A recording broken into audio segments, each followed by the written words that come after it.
Gilang Permana ada?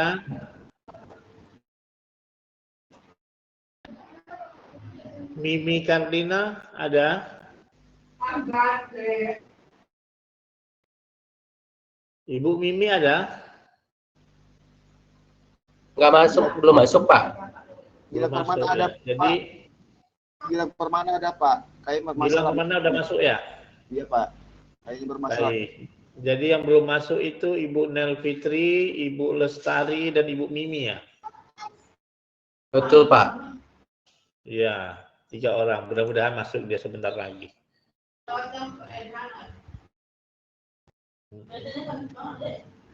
Baik, Ibu Bapak, kita hari ini mendengarkan saja cerita-cerita kawan, cerita-cerita pengalaman saja ya. Ibu Bapak bercerita, nanti kawan-kawan 2-3 orang memberikan masukan ya. Misalkan pengalaman apa yang dilakukan di sekolah, ketemu sama anak yang bandel, bagaimana ngatasi, saya sudah coba tapi tak bisa, atau masih belum sempurna. Mungkin teman-teman bisa berbagi pengalaman yang sama, bisa bantu memberikan solusi ya. Kita cerita pengalaman apa saja boleh diceritakan itu. Baik, kemarin itu kelompok sudah dibagi 2 ya Pak Ramlan ya. Betul Pak, betul. Nah, jadi silakan yang mau duluan untuk kelompok pertama ini silakan, siapa saja boleh. Kita tidak perlu berurutan dari nomor 1 sampai nomor 2. Yang siap, yang mau udah ada ceritanya, sudah di ujung mulutnya mau disampaikan, nah silakan. Ya. Silakan. Kami mulai. Silakan Pak. Saya Pak. Ramlan dipandu. Baik Pak. Saya Baik, boleh Pak. terima kasih. Baik, terima kasih kepada Pak Muhammad Khaidir untuk waktu kesempatannya.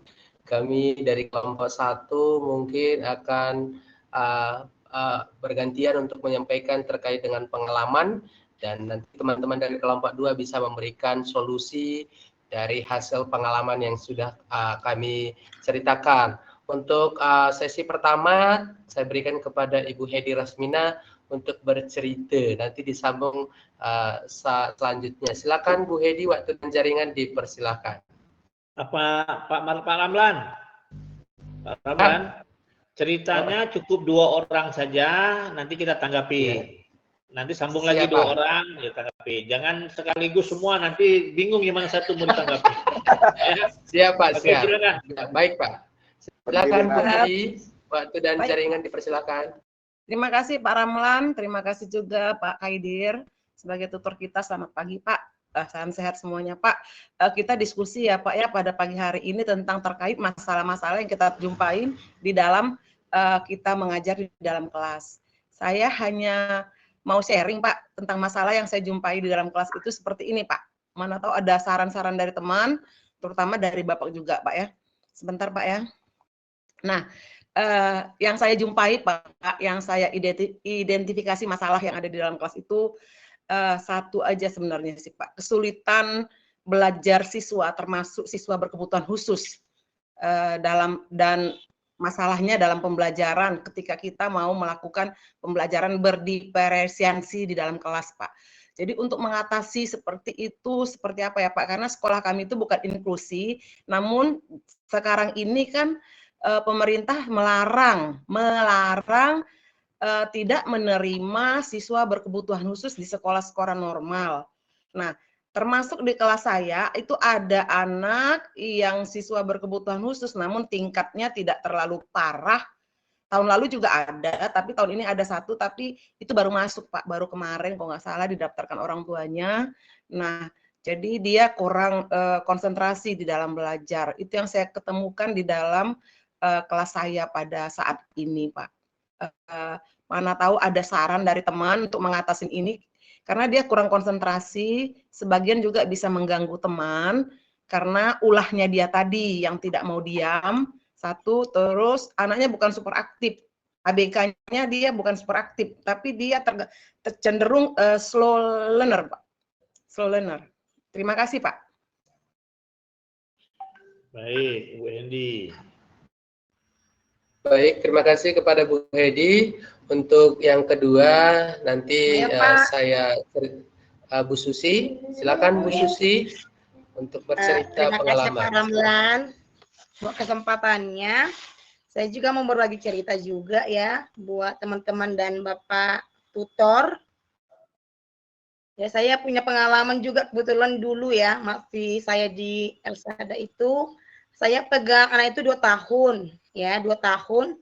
Gimana ya, dibilang dari segi akademik, dibilang terlalu low enggak, dia suka itu bahasa ya Bu ya, Bapak ya. Dia itu Inggris, Mandarin itu dia jago di dalamnya. Tapi kalau saya lihat anak saya ini sifatnya itu menghafal. Jadi ketika masuk bahasa Indonesia, apalagi matematika dia sangat nggak suka ya. Karena memang kalau kita belajar itu tetap muka, kemudian saya juga kemarin sempat ngelesin dia kan. Setelah saya keluar dari sekolah Elsada itu kan, maminya minta saya juga untuk ke rumahnya gitu, ke rumahnya untuk privat ya, untuk privat. Jadi setelah saya keluar dari situ, ditelepon sama maminya, bisa nggak Miss bantu dulu. Dan saya lihat memang anak saya ini apa ya, memang fokusnya itu yang nggak bisa. Jadi kalau kita ngomong sama dia, nanti lari-lari dia ngomong gitu, lari-lari dia ngomong. Kita bilang misalnya saya serang misalnya 5 kali 4 kali sekian gitu kan. Miss tadi pokoknya lari omongannya, nggak pelajaran gitu, nggak pelajaran. Terus yang saya sayangkan karena maminya itu sangat berusaha gitu ya, sangat berusaha gimana anaknya ini, dia nggak lasak. Anaknya tenang, cantik lagi ya, cantik gitu. Cuman memang dari fokusnya ini, tapi kalau di bahasa dia jago. Kalau ngomong Inggris sama dia itu enak sekali sama dia kalau ngomong Inggris. Gimana ya bahasanya itu pas sekali kayak orang apa gitu, terus kayak Mandarin, dia jago. Tapi kalau sudah berbau bahasa, berbau yang kayak tematik gitu, dia kayaknya minatnya itu kurang. Sementara kita kan kalau guru privat itu kan apa ya, punya beban sendiri. Namanya kita dipanggil ke rumahnya kan, dipanggil ke rumahnya, beban sendiri. Waktu dia tes juga kan, kayak saya merasa sudah saya lakukan yang apa gitu. Cuma memang itu dia fokusnya itu nggak bisa. Kalau kita misalnya sudah berhadapan langsung sama dia, lain omongannya, bentar lagi baru ketawa, bentar lagi dia tulis. Aku nggak suka sama Miss Susi gitu kan. Kan kalau saya paksa dia, fokus ya, pay attention ya with me. Aku nggak suka sama Miss Susi, kamu jahat kayak gitu kan. Bentar lagi dia, tapi sayang, peluk lagi kayak gitulah. Jadi saya sih gimana ya, sangat menyayangkan anak ini gitu ya, karena memang dia juga orang tua itu sudah sangat care gitu ya sama gurunya juga, kerjasamanya baik, tapi mungkin sampai sekarang itulah dia fokusnya itu masih belum bisa gitu. Saya mau berbagi aja sih bagaimana sih anak saya ini supaya dia fokusnya itu dulu dapat gitu. Jadi ketika kalau dia fokus, saya yakin dia bisa. Terus dia suka hafalan gitu. Kalau ulangan itu ya Bu, kalau misalnya ulangan kan nanti isian. Tapi kalau kita belokkan misalnya dikasih kisi-kisi menyebutkan apa gitu ya, menyebutkan jenis-jenis hewan kayak gitu misalnya kan Bu. Tapi kalau kita belokkan misalnya apa yang misalnya soal itu maunya di apa yang dituliskan itu lagi yang keluar, dia nggak bisa misalnya, pokoknya pemahamannya juga masih rendah, saya lihat memahami bahasa itu juga masih rendah gitu. Terima kasih. Kasus saya tambahkan satu lagi, bukan ditambahkan Pak Alan, saya mau menceritakan karakteristik daripada kasus anak saya tadi ini ya, anak yang berkebutuhan khusus ini tadi. Ketika saya kasih menggambar bebas di kelas gitu ya, karena dia kan tidak konsentrasi, dia menggambar. Nah, menggambar sebuah pantai. Lalu pantai itu saya udah kasih contoh gambar pantai di tayangan Infocus gitu ya. Gambar pantai, gambar seperti ini. Itu hanya pantai, terus ada pohon kelapa. Nah, hanya seperti itu aja, polos, namanya juga kelas 1. Ketika dia menggambar, dia menambah lagi imajinasi dia di dalam gambar tersebut. Dia gambar tempat kursi-kursi santai yang di tepi pantai. Dia nambah, dari semua anak dalam kelas hanya dia yang nambah seperti itu. Lalu dia tambah lagi, pohon kelapanya itu ada di dekat kursi tadi yang santai dekat pantai itu. Kelapanya jatuh ke bawah, ada 2 orang. Dia gambar lagi, gambar 2 anak, 2 orang sedang minum air kelapa tadi. Lalu saya tanya ke dia, "Nak, kenapa kan kamu gambarnya kan kosong, nggak ada, hanya pantai dan pohon kelapa. Kenapa?" "Ya, pantai untuk jalan-jalan." "Kenapa pohon kelapanya ada pohonnya jatuh?" "Iya, pohon kelapa air kelapa bisa diminum." Nah, terus seperti apa air kelapanya? Kenapa bisa diminum? Bagaimana caranya? Dibelah pakai pisau. Pisau untuk memotong, pisau untuk mengiris cabai. Dia langsung cerocos, nggak berhenti. Pisau untuk membunuh Miss Hedi. Nah, langsung saya, aduh, saya bilang, saya lari, pura-pura lari ke depan. Dia ketawa gitu kan. Pisau bisa untuk main silat, pisau bisa untuk main perang-perangan. Jadi dia punya imajinasi itu jauh sekali seperti apa gitu ya. Ini yang saya terkadang saya sebenarnya senang mengajar anak-anak ABK ini, Pak. Ya, Bapak Ibu semuanya suka. Kenapa? Kalau kita mengajar dia dengan kasih sayang, dengan kita seperti ibunya, dia senang sama kita. Dia senang, dan kalau nggak ketemu sama kita, dia pasti cari-cari kita gitu ya. Nah, anak ini juga udah 1 bulan lebih, 2 bulan lebih lah, hampir 3 bulan lebih dia di tempat saya, baru masuk ya. Nah, terus saya bilang, kenapa seperti itu, Nak? Tambah pohon lah, kan kamu bisa tambah pohon bunga. Bunga cantik, bunganya suka mati. Mama bunga mama mati, gitu. Pokoknya semua mati dikubur. Nah, pokoknya dia bisa menalar hal-hal yang tidak kita pikirkan gitu. Ini kasus yang saya jumpai di dalam kelas ini. Agak aneh sedikit sih anak-anak ABK ini yang sering datang ke sekolah ini. Itu aja ya Pak Alan yang saya tambahkan. Supaya teman-teman bisa bagaimana caranya memecahkan masalah ini, bagaimana mereka bisa konsentrasi dalam mengikuti pembelajaran di dalam kelas, bagaimana saya bisa membuat pembelajaran berdiferensiasi di dalam kelas. Terima kasih. Terima kasih kepada Bu Hedi dan Bu Susi untuk kesempatan ini kami berikan kepada kelompok 2 untuk memberikan tanggapannya ataupun masukannya terhadap paparan yang disampaikan oleh Bu Hedi dan Bu Susi. Pak dan jaringan dipersilakan kepada kelompok 2. Terima kasih.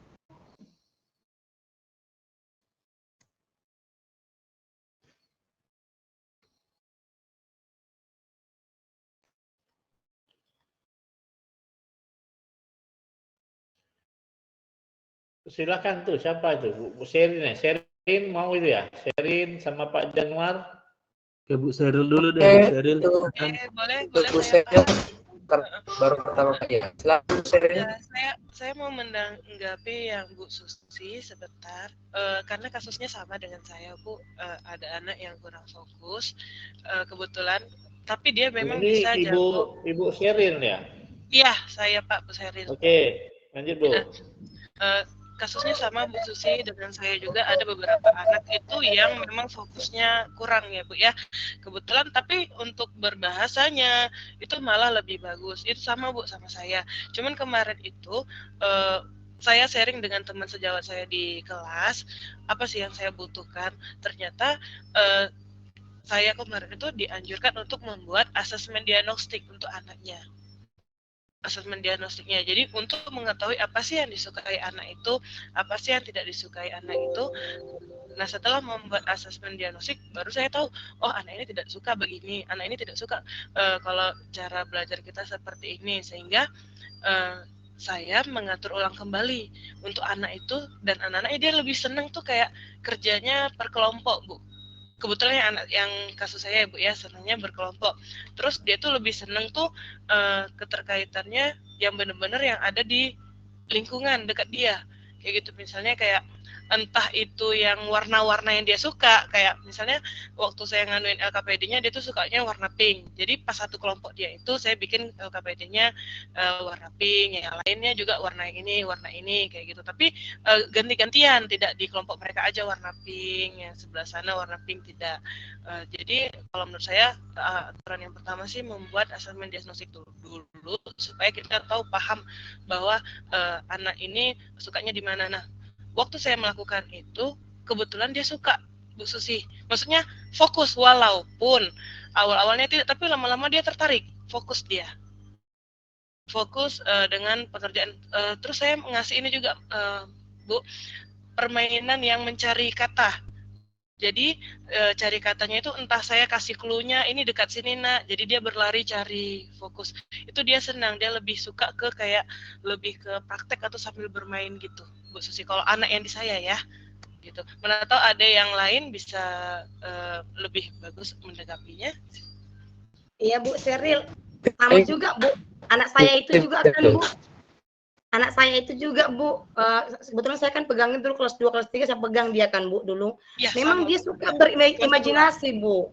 Tapi kalau hayalan misalnya kalau saya bilang kemarin, oke, please draw me and my husband, dia langsung bisa gitu. Pokoknya digambarnya. Terus kalau saya bilang sekarang misalnya untuk menggambar apa gitu, misalnya pemandangan, dia imajinasinya itu kuat Bu gitu. Tapi kalau sudah misalnya kita fokuskan kayak matematik, emang I don't want, aku nggak mau gitu, nggak mau dia belajar gitu Bu. Dia misalnya kalau terlalu fokus-fokus gitu nggak suka memang. Sementara kan, apalagi sekarang saya posisinya kan sekarang sedang sama dia sudah les juga gitu kan.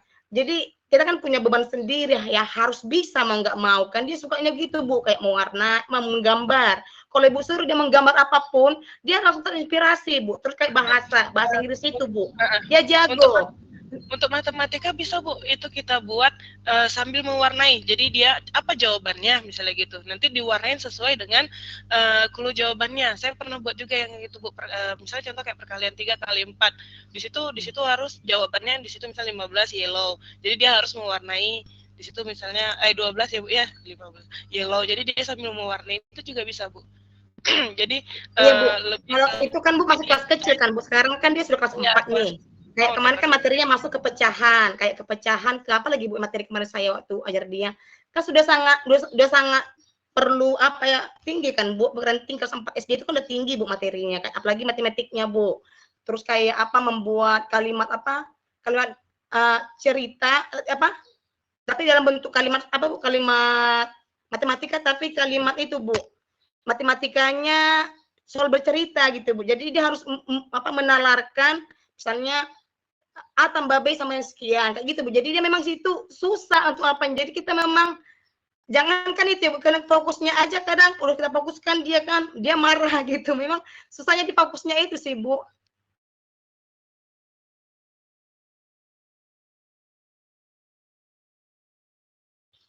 Oke, baik. Terima kasih kepada Bu Sheryl. Pak Januari, jika mau menambahkan silahkan. Sudah raise hand. Halo Pak Januari, dimanakah dirimu? Halo tes, kedengaran? Ya, sudah. Silakan Pak. Oke, baik. Turunkan aja tangannya Pak, sudah. Tangan saya kuat Pak. Terima kasih. Oke, baik. Terima kasih kesempatannya. Baik, saya akan coba menanggapi topik diskusi kita tadi yang disampaikan oleh Bu Hedi. Ya kurang lebih sebenarnya saya lihat apa yang disampaikan Bu Hedi dan Bu Susianti mirip-mirip lah ya, anak yang berkebutuhan khusus. Ya, tapi tingkatnya memang tidak terlalu parah, biasa-biasa saja. Nah, tadi dibahas Bu Hedi kurang konsentrasi dan bagaimana menyusun RPP berdiferensiasi. Yang pasti yang saya pahami ya, berangkat dari apa yang saya pahami, kalau kita bicara anak yang punya kebutuhan khusus artinya ini adalah anak yang unik, spesial, dan bicara tentang seni kayaknya mereka ini kebanyakan dari mereka ini menonjol di seni. Jadi kenapa mereka sulit berkonsentrasi? Sebenarnya sebelum kita berangkat ke sana, terlebih dahulu menurut saya kita harus cari tahu dulu tipe anak ini seperti apa ya. Tadi kalau Bu Sheryl bilang ada asesmen diagnostik. Nah, dalam hal ini yang saya maksudkan adalah kita melibatkan pihak ketiga. Nah, mungkin kalau anaknya tadi Miss Susi sudah sampaikan, Bu Susi sudah lama dia tangani. Nah, di Bu Hedi baru masuk tahun ajaran ini.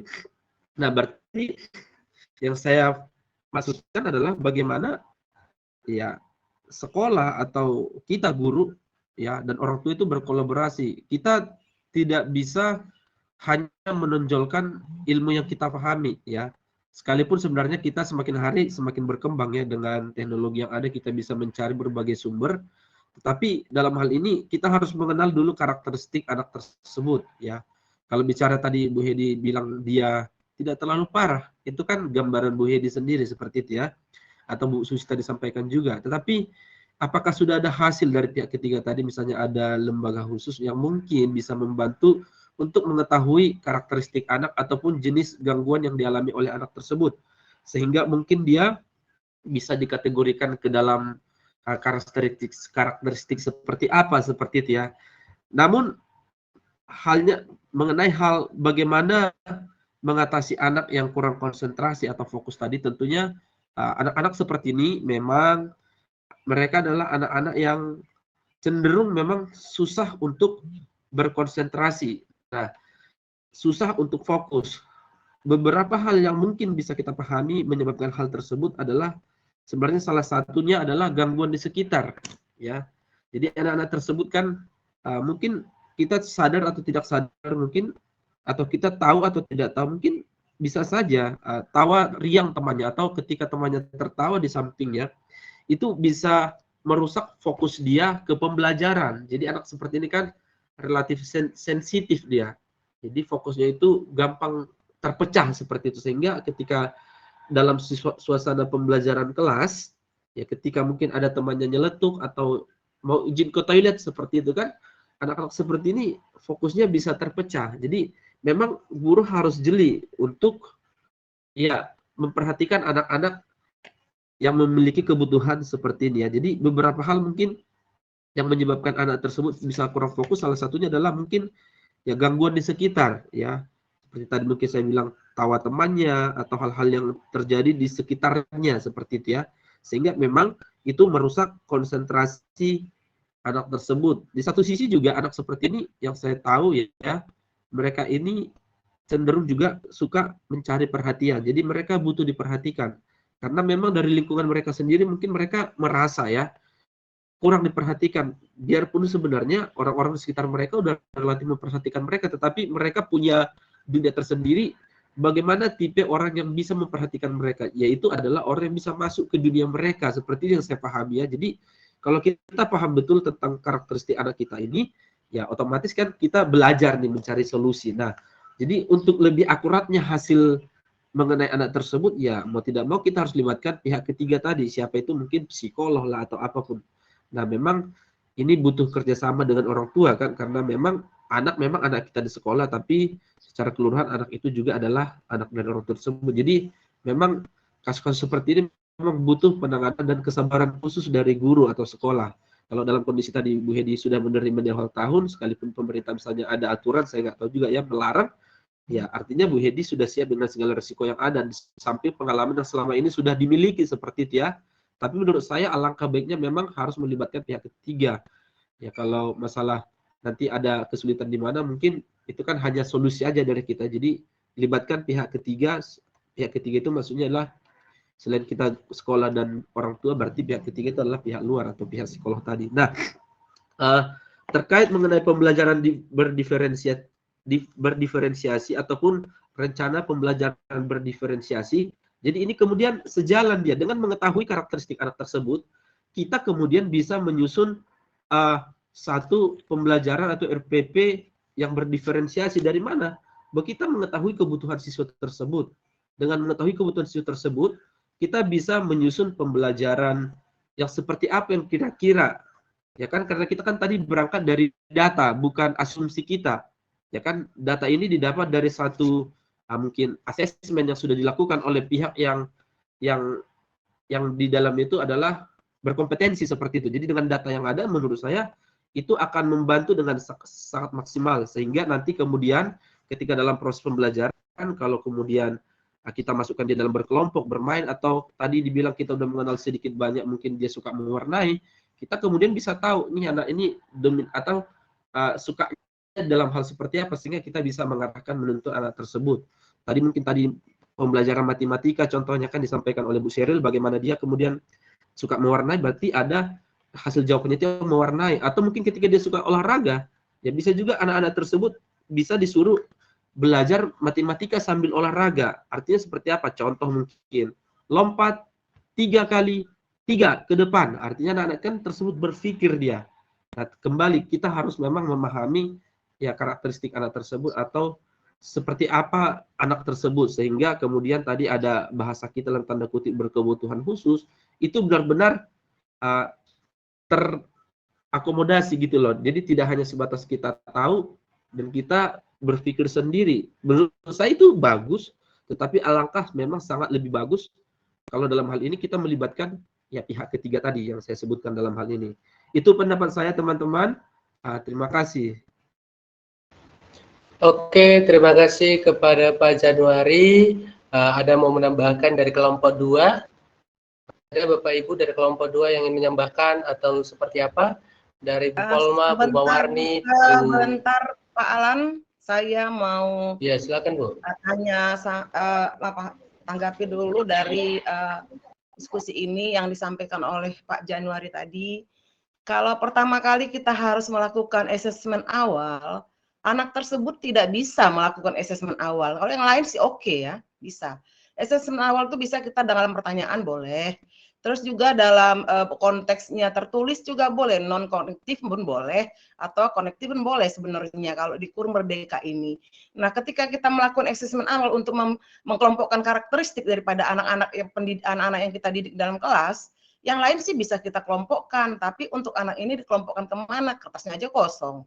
Sedangkan kita menggambarkan sebuah emoji aja mau bikin senang atau apa, dia tidak tahu, malah dicoret-coret, ya kan? Coret-coret. Nah, jadi yang itu tadi yang mau kita pecahkan di dalam diskusi ini tadi kan. Kalau untuk yang anak lain itu oke lah, dia bisa asesmen awal, bisa kita sudah bisa mengkelompokkan dia sesuai dengan cara belajar dia seperti apa, ya kan. Namun yang satu ini memang tidak bisa ya, tidak bisa sama sekali yang kita lakukan.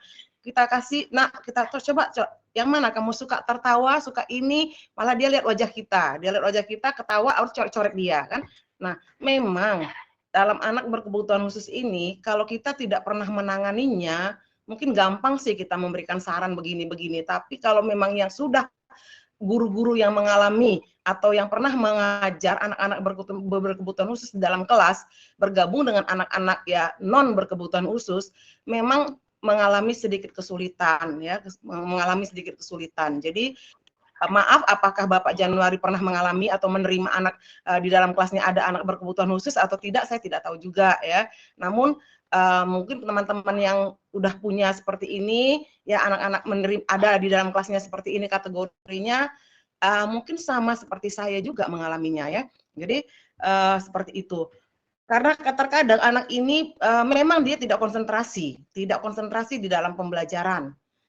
Dia tidak terganggu sih dengan anak-anak yang lain kan, karena dia hidup sendiri, dia asik sendiri, dia di dunianya sendiri. Terkadang temannya ngajak bicara aja dia nggak open, tapi pas dia di dunianya muncul dia berteriak, bernyanyi, habis itu lari-lari dan habis itu mengganggu teman. Nah seperti itu. Jadi dia tidak terpengaruh dengan orang-orang di sekitarnya sebenarnya. Cuma dalam pembelajaran dia, dalam kita memberikan pembelajaran, dia kan lambat ya, slow learners yang saya bilang tadi itu. Nah, untuk untuk mendiferensiasikan dalam pembelajaran saya di awal itu, saya bisa untuk anak yang lain, saya bisa. Tapi untuk yang satu ini kita tidak bisa masukkan kemana dia. Nah, itu tadi ya. Jadi itu yang maksud saya tadi yang saya minta. Bukan di dalam RPP ya, jadi bukan dalam RPP. Kalau RPP kan kita sudah bisa. Baik, Bu Hedi, saya tanggapi tadi kan memang Ibu masih menyinggung pembelajaran berdiferensiasi kan Ibu singgung tadi pertanyaan Ibu, makanya saya bawa ke sana. Tapi kan saya sudah sampaikan juga tadi Bu Hedi, memang sifat evaluasi kepada anak seperti ini harus terus menerus. Kalau Ibu tadi bilang di awal nggak bisa, artinya kita kan butuh evaluasi berikutnya. Nah, makanya tadi saya sampaikan ada pihak ketiga. Kalau guru sendiri sudah kehabisan tidak ada stok data untuk evaluasi anak itu, dalam artian guru berarti membutuhkan pihak ketiga seperti itu kan. Makanya tadi saya sampaikan. Baik Pak, terima kasih banyak. Bentar, saya lanjut dulu. Jadi menurut saya ya memang kalau Ibu tanya tadi di kelas saya udah 14 tahun guru, saya sudah menghadapi beberapa orang anak ya yang seperti ini. Tapi tingkatnya memang dulu ada pernah di sekolah yang lama lumayan parah sampai dia mencintai gurunya seperti itu ya. Itu pernah saya alami, ya gurunya cewek. Nah, di sekolah yang saya sekarang hampir tidak ada seperti itu ya, tapi cenderung mengarah seperti itu. Nah, dalam hal inilah memang saya katakan tadi perlu pihak ketiga, karena jujur di sekolah kami ada namanya pihak ketiga tadi itu yang kita memang sengaja ajak kerjasama menjadi partner sekolah. Jadi ketika guru memang sudah mentok seperti itu, dalam artian kita sudah kerahkan semua jurus yang kita miliki kan, jurus apapun itu. Tapi kemudian toh juga kayaknya nggak relevan dengan apa yang kita lakukan. Hasilnya juga sepertinya masih di situ-situ saja seperti. Jadi masalah yang kita hadapi tidak terpecahkan. Disinilah memang kita butuh yang memang ya ahlinya tadi yang memang berkompeten dalam bidang tersebut. Itu yang saya masukkan tadi Bu Hedi. Terima kasih. Kalau untuk kerjasama dengan orang tua, is okay ya, sudah kita bicarakan dari awal. Dan orang tuanya juga sudah memberitahu ke kita kelemahan anak ini kategorinya apa, sudah tahu. Kita itu sudah punya catatan buat kita. Namun seperti Pak Januari bilang, orang ketiga, nah ini kan tergantung lagi dengan kemampuan daripada pihak orang tua tadi, ya, pihak orang tua tadi. Jadi ya untuk mungkin di daerahnya Bapak itu is okay lah, mau bikin siap 3-4 orang untuk psikolog di sekolah, oke lah ya. Namun kita ketahui dulu konteksnya. Ini kita ada di mana? Seperti saya itu ada sekolahnya di lingkungan itu dulu di tempat saya itu adalah gusuran dari rumah-rumah liar, ya. Jadi kategori ekonominya itu menengah ke bawah, bukan menengah ke atas. Nah, untuk sekolah aja is okay, sudah syukur. Apalagi mau yang lain-lainnya, ya. Nah, jadi kembali ke konteks yang tadi yang saya bilangkan tadi. Boleh sih kita, pihak sekolah sih boleh juga menyediakan itu, tapi kan kalau untuk hanya satu anak, rasanya itu bagaimana ya, itu pihak sekolah kan mempertimbangkan hal itu.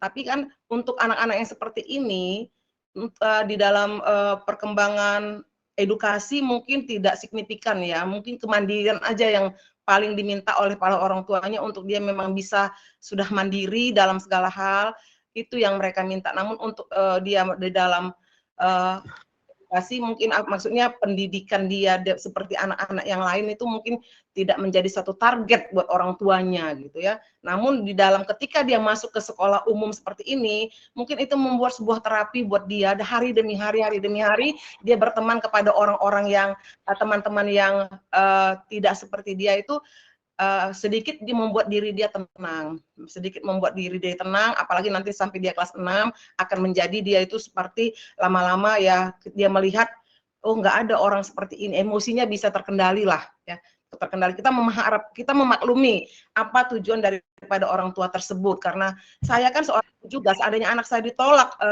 hal-hal seperti itu di sebuah sekolah, rasanya kan sedih sekali. Padahal anak ini kalau kita masukkan ke dalam sekolah SLB, kasihan karena memang dia bukan seperti itu gitu.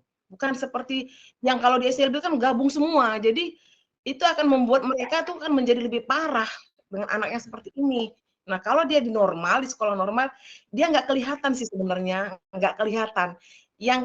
Anak itu ketika dia bermain, ketika dia nggak kelihatan, seperti nggak ada apa-apa. Dalam penampilannya oke, ya, bagus, rapi, bersih, nggak ada. Tapi ketika di dalam kelas belajar, nah disitulah dia baru kelihatan.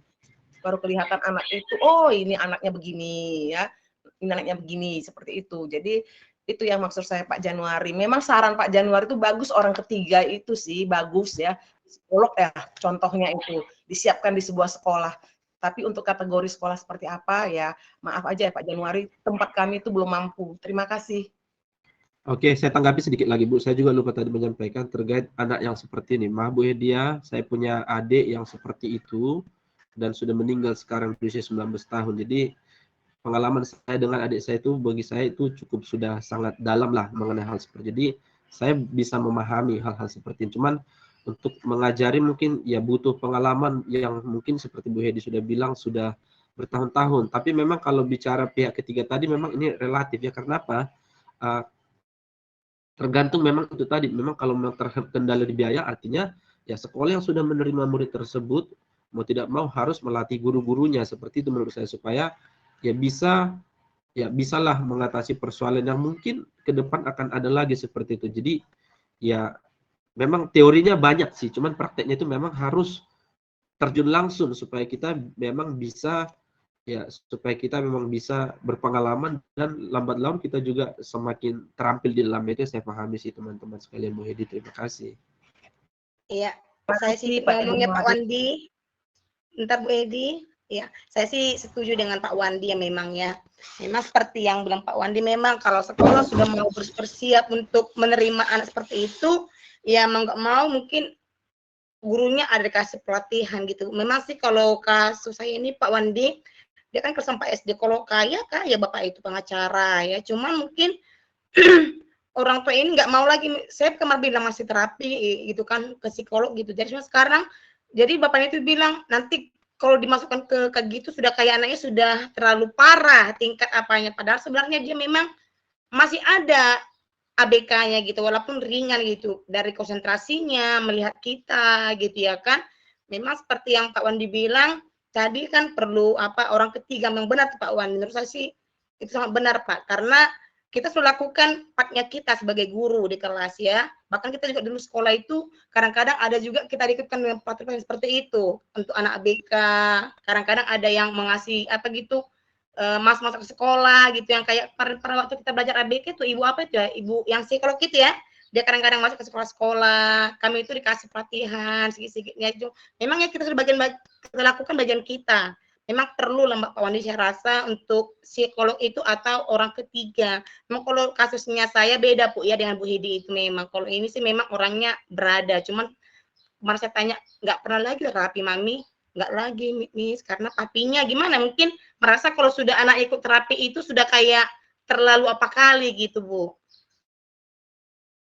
Iya Bu Susi, konteks dengan saya itu memang agak berbeda. Di satu sisi yang ekonominya menengah ke atas, yang satu sisi di ekonomi menengah ke bawah. Nah, Ibu Susi, untuk anak ABK ini kita memang tidak boleh kita dilarang untuk tidak menerima.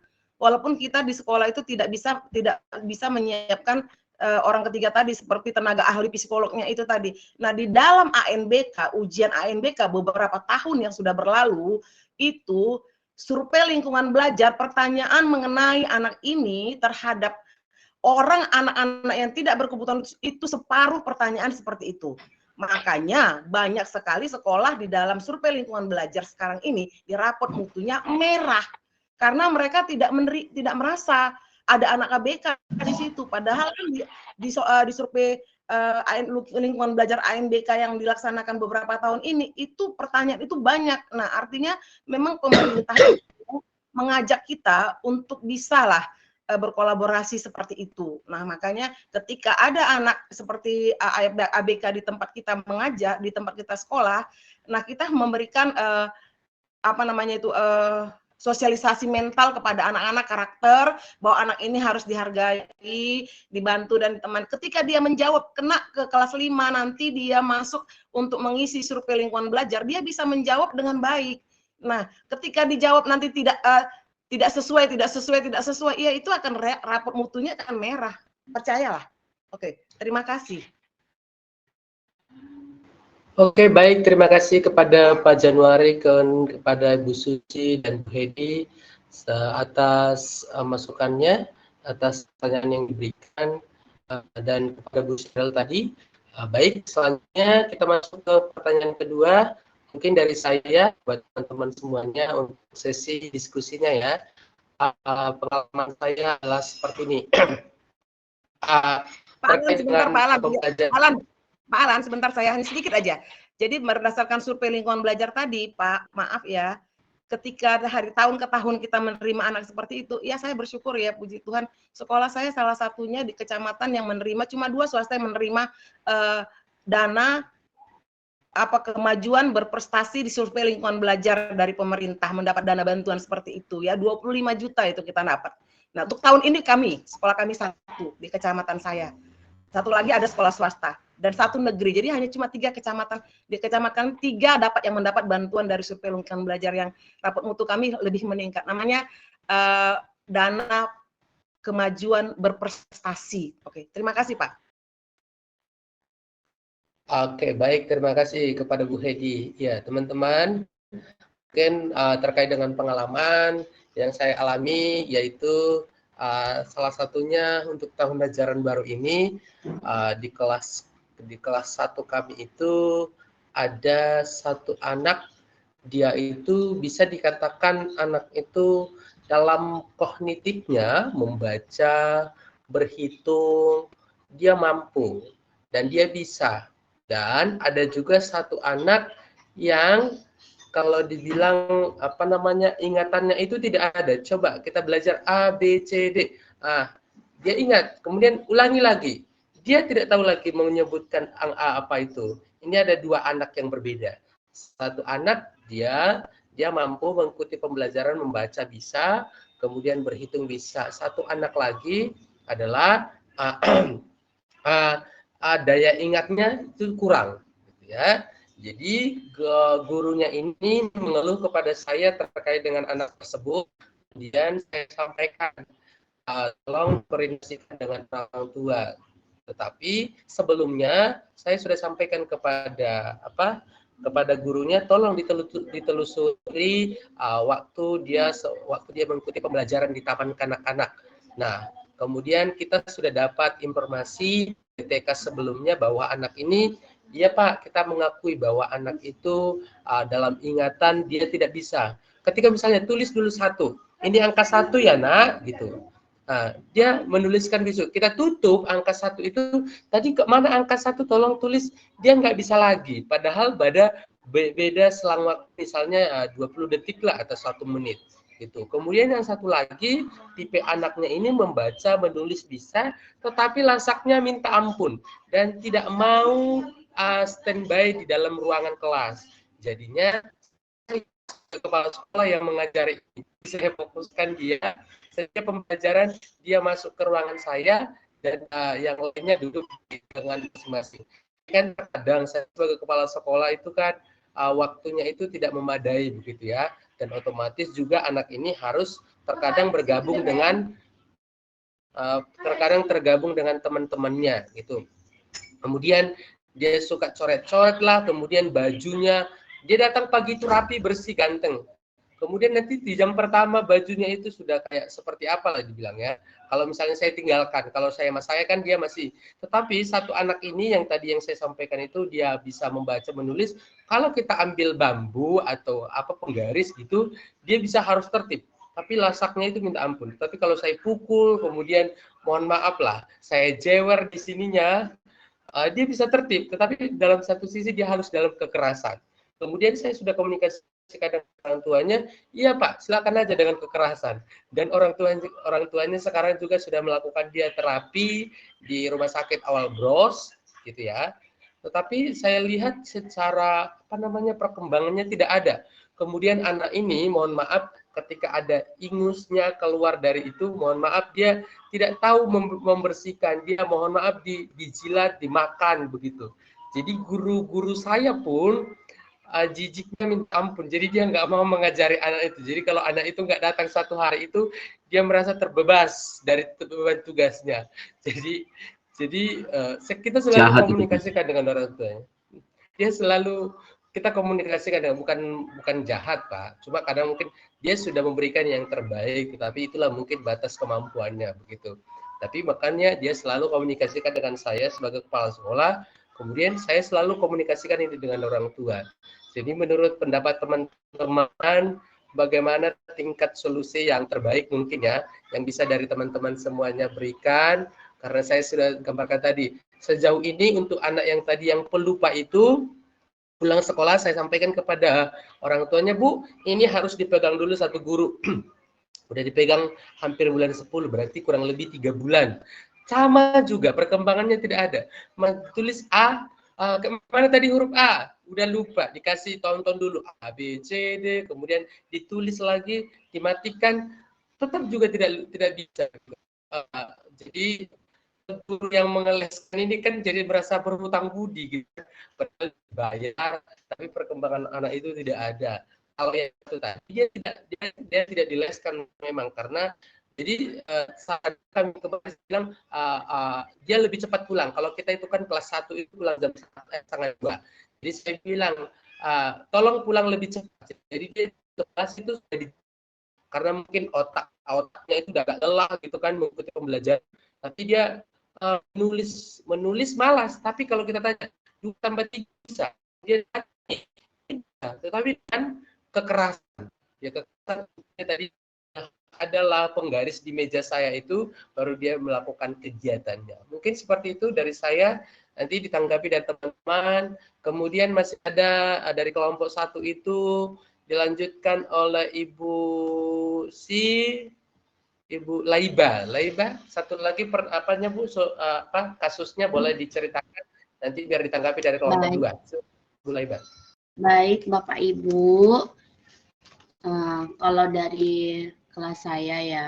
Yang baru-baru ini juga baru kejadian, ini ada sedikit masalah ya Bapak Ibu, mengenai mungkin bagi saya itu emosi yang tidak stabil ya.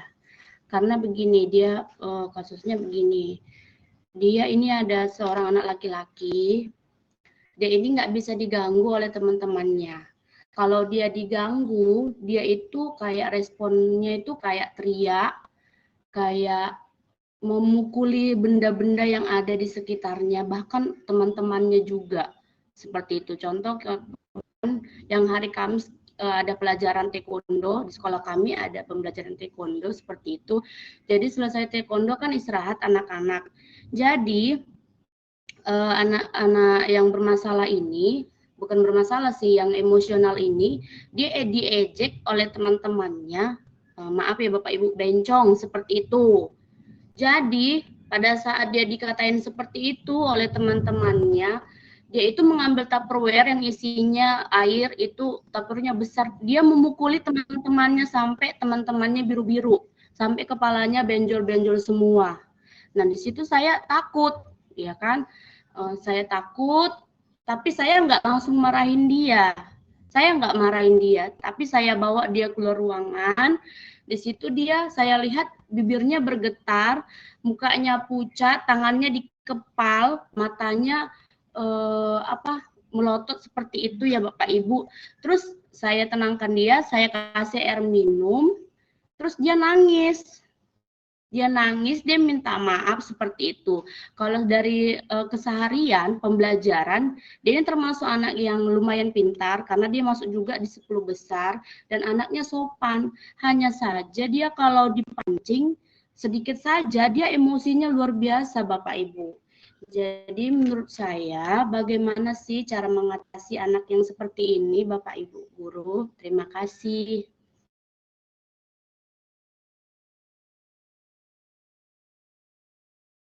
Oke, baik. Terima kasih dari Bu Laiba, kemudian dari saya tadi. Baik, untuk kelompok 2, untuk memberikan tanggapan, waktu dan tempat kami persilahkan. Silakan Bu Palma untuk memberikan tanggapannya. Waktu dan jaringan dipersilahkan. Iya, terima kasih Pak Alan. Iya, saya menanggapi dari pertanyaan Pak Alan ya. Ada kasus di kelas 1 yang 2 kasus ya Pak ya. Jadi satu dia anaknya kognitifnya membaca bisa, ingatannya yang kurang gitu ya Pak ya. Oke, jadi dan yang kedua itu dia lasak dan kurang bersih seperti itu ya Pak ya. Betul, oke. Jadi kalau anak kelas 1 itu menurut pendapat saya Pak, dia peralihan dari anak TK masa bermain dengan SD. Itu memang kalau di SD dia formal. Jadi pasti apalagi nih semester 1 akan menjadi tantangan besar buat guru kelas 1. Nah, yang perlu sih menurut saya dilihat untuk anak-anak ini perkembangannya, yaitu untuk yang anak pertama, kasus pertama itu tentang mengingat ya Pak ya. Jadi mungkin guru-guru udah membuat berbagai cara ya, namun ada pernah saya baca buku seperti itu ya, bahwa anak itu juga bisa dilatih mengingat itu.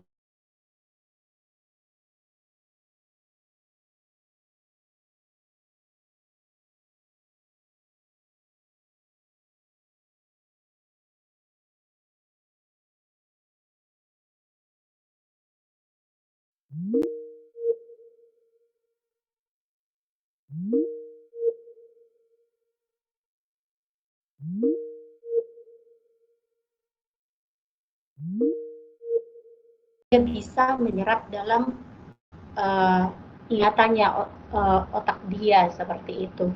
Nah, untuk membantu dia ya Pak, memang ini baru semester 1, pasti butuh waktu. Memang 3 bulan itu kalau untuk anak kelas 1 sih harusnya sudah bisa mengingat angka 1, 2, 3 sampai 20 ya Pak ya. Tapi kesulitannya seperti itu ya, gurunya memang harus ekstra kesabaran. Nah, dicoba dulu yang seperti tadi yang saya sampaikan, hanya seperti masukan saja ya Pak. Nah, kalau yang kedua tentang dia tidak bisa mandiri dengan dirinya, jadi biasanya sih seperti itu dari keluarga sih menurut saya. Nah, kalau misalnya mungkin dia kurang perhatian atau kurang disiplin dari orang tua, sehingga terbawa dari ke sekolah dari rumah, sehingga boleh disampaikan komunikasi dengan orang tua, sehingga anak ini boleh dikasih tahu seperti ini, membawa tisu atau apa, sehingga guru yang bersangkutan yang mengajar tidak merasa jijik ya.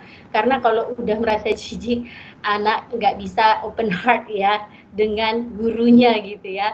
Tapi kalau misalnya memang punya hati yang tulus dengan anak itu, ya kita bisa menyampaikannya juga dengan orang tua, dan kita bisa membantu sehingga anak ini juga walaupun dalam mungkin kalau dengan aktivitas dia namanya hyperaktif ya, yang seperti Bapak bilang dia aktif sekali ya. Nah, dia bisa kita face to face menyampaikan bahwa itu jorok, memberikan bimbingan secara pribadi. Nah, dan didampingi oleh orang tuanya sehingga komunikasi di sekolah, di rumah sama-sama diterapkan. Seperti itu Pak Alan menurut saya. Mungkin ada teman-teman yang akan menambahkan. Terima kasih. Ya, sedikit menambahkan menanggapi yang disampaikan Bu Polma terkait yang pertama tadi ya, anak yang jorok itu dan kemudian dan hiperaktifnya. Oke Bu, kalau secara kita komunikasikan karena setiap hari dijemput dengan orang tuanya, karena kita kan kasih ke khusus lah, karena teman-temannya itu pulang jam 1 dan dia pulang jam 11 karena mungkin rasa konsentrasinya itu tidak ada. Bu, kita sudah sampaikan Bu, tolong nanti diingatkan, tolong isunya diawas, selalu komunikasikan setiap permasalahan-masalahnya yang kita temui di dalam sekolah kita sampaikan. Kemudian kita hubungkan juga dengan ke yang terapinya yang ada di rumah sakit Albros. Hasil dari terapi tersebut disampaikan kemarin, tolong jangan lama-lama belajarnya, sampaikan oke, kita terima masukan-masukan, kemudian sampai sejauh ini ya memang mohon maaf kalau itu tidak bisa dia pulang sendiri gitu. Kemudian saya juga nggak tahu, heran sama anak ini, tiap hari ingusan sampai itu kurang lebih 3 bulan ini ingusnya itu nggak ini loh, nggak sembuh-sembuh, nggak dibawa ke rumah. Udah kita sampaikan Bu, kenapa ini anak ini ingusan terus gitu kan. Kemudian kita sampaikan juga Bu, tolong dibantu di rumah, jangan biasakan dulu, karena mungkin pengetahuan kita dari teman-teman kemarin bahwa anak ABK itu kebutuhannya misalnya jangan makan yang manis-manis gitu. Saya sudah sampaikan Bu, tolong jangan makan coklat-coklat dulu dan sebagainya, kita sudah sampaikan. Tapi memang terkait dengan untuk ingusnya tadi yang paling penting menurut saya, karena ketika kita sampaikan tapi mohon maaf dengan kekerasan, dia mengerti loh. Dia mengerti, diam gitu, tapi harus dengan kekerasan. Coba kelembutan kemarin, aduh saya habis diapain? Diceralan, jadi saya dilawan-lawan gitu kan. Tapi setelah saya buat dengan kekerasan tadi, ya dia mengerti. Kemudian kita selalu mengarahkan dia untuk hal-hal yang positif lah. Gitu. Tapi sejauh ini untuk perkembangannya, bahkan tadi saya sampaikan, untuk pembelajarannya saja, temannya udah sampai di mana, dia sampai di mana gitu. Kenapa tadi? Karena sering keluar kelas dan sering di kantor.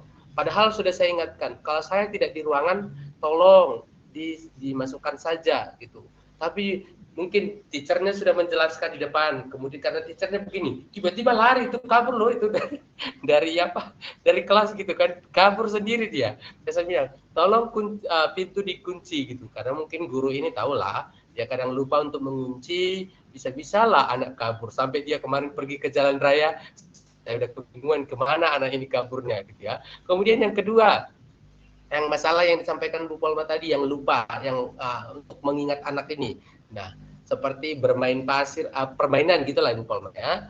Saya sudah sampaikan kepada teman-teman, kepada guru saya, sama ada bentuk nyanyian, karena kan dia kadang kan pulang sekolah itu kan udah jam 1 nih, jam 1 ke jam 2 dipegang khusus satu guru. Nyanyian dalam bentuk lagu A B C D gitu. Ulang dulu nak.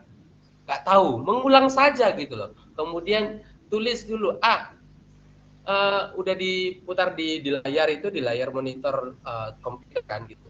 Tapi tetap juga dalam bentuk apa namanya kertas. Ini huruf apa? A. Kemudian ini diangkat lagi.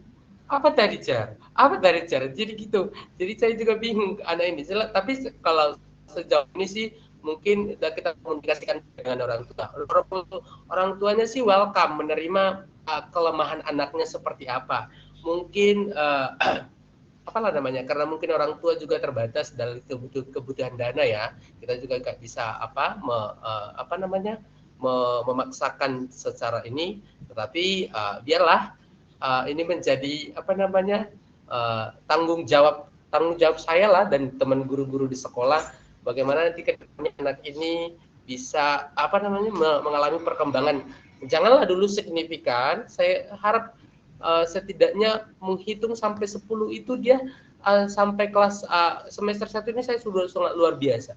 Karena kenapa? Ketika kemarin kita melaksanakan STS sumatif tengah semester, kita khususkan anak yang 2 ini menjawabnya. Kalau temannya kan sudah mungkin kita sudah mengasah menganalisis gitu ibaratnya. Tetapi kalau anak yang 2 ini kita masih suruh tarik garis. Misalnya ada ini tarik garis. Masih kita pandu. Jadi tingkat kemampuan soal itu kita turunkan untuk anak yang 2 ini. Gimana untuk mencapai dia kompetensi yang sesuai dengan kurikulum Merdeka sekarang kan setiap anak itu mempunyai perbedaan. Makanya kita bedakan khusus yang anak ini dengan cara apa? Saya berikan kepada gurunya kemarin. Soalnya cukup 15, variasikan. Tidak ada yang berpikir anak itu terlalu apa, karena apa? Yang pertama kemarin saya bilang gambar, di sini contoh katanya. Berarti kalau sepatu dia hanya menarik ke garisnya saja gitu. Tapi itu pun tetap tidak bisa dilakukan. Jadi itulah mungkin pengalaman saya dari untuk tahun ini ya. Karena tahun sebelumnya ada sih anak yang berkebutuhan khusus tapi tidak separah yang sekarang yang di kelas 1 ini gitu. Dan saya juga kemarin waktu mendaftar tidak bisa seperti halnya yang disampaikan Bu Hedi tadi bahwa sekarang sekolah itu tidak bisa menolak setiap murid yang mendaftar ke sekolah. Kalau kita tolak, sekolah kita ditutup gitu. Jadi ya saya tampung aja semuanya gitu kan ibaratnya. Tapi mungkin kenyataannya di lapangan yang kita harapkan berbeda gitu. Mungkin dari saya ada tambahan dari teman-teman selain dari Pak Panji. Silakan Pak Panji. Baik Pak, terima kasih. Tambah sedikit dari saya Pak. Dari apa yang Bapak barusan jelaskan juga itu sudah merupakan solusi juga Pak. Tapi yang terpenting ketika kita menangani anak seperti itu, kunci utamanya yang pertama kita harus luruskan niat kita ketika kita mengajar atau mendidik anak. Itu yang pertama, kita meluruskan niat kita. Suaranya dikencangin Pak. Terlalu kencang Pak, terlalu lambat. Pelan, bukan kencang. Kencangin suaranya. Oh ya. Oke. Baik, terima kasih Pak. Jadi kalau menurut saya apa yang dilakukan oleh Pak Alan dan guru-guru Pak Alan itu sudah bagus. Artinya sudah mencarikan solusi untuk anak itu bagaimana anak itu bisa mengikuti pembelajaran dengan baik dan juga bisa mendisiplinkan dirinya secara mandiri.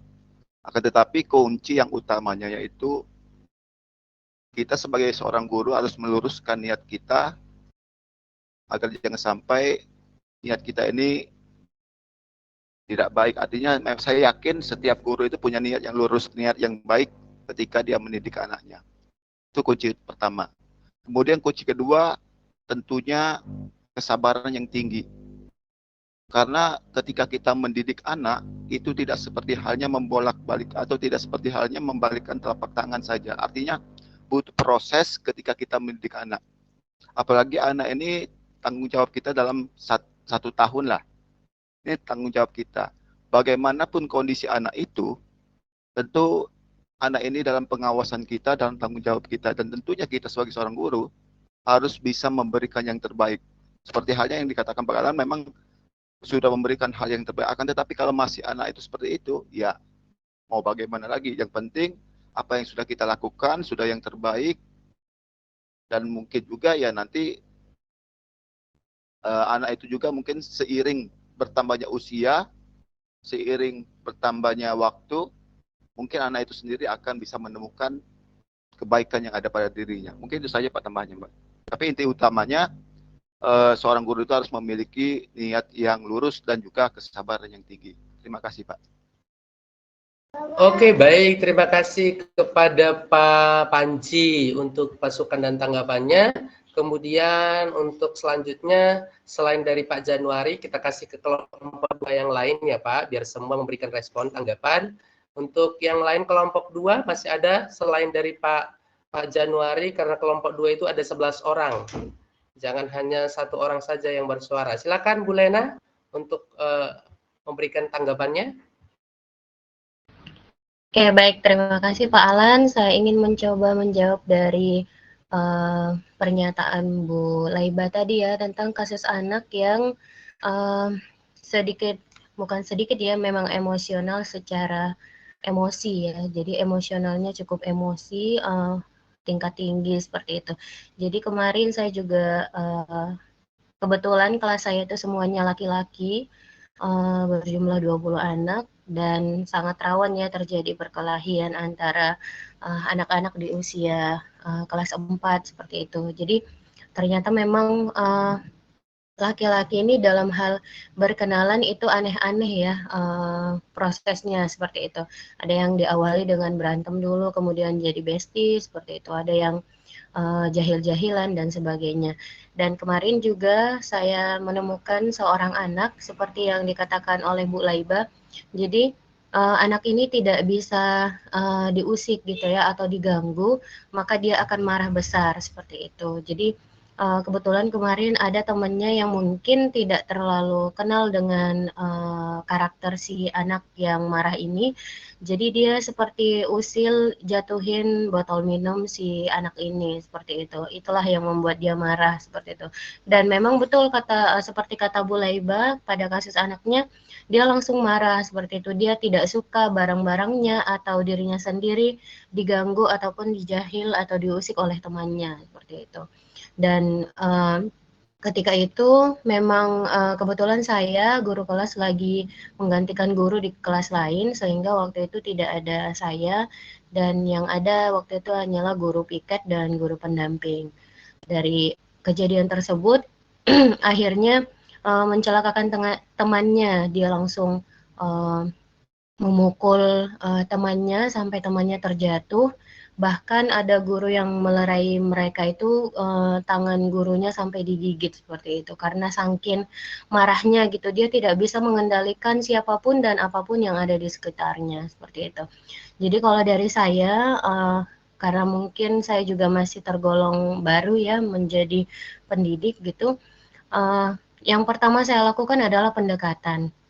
Jadi coba saya dekati anaknya, yang setelah saya tenangkan temannya yang terjatuh dan sudah disuruh istirahat di UKS, kemudian saya dekati teman yang memukul ini, si anak yang pemarah ini tadi.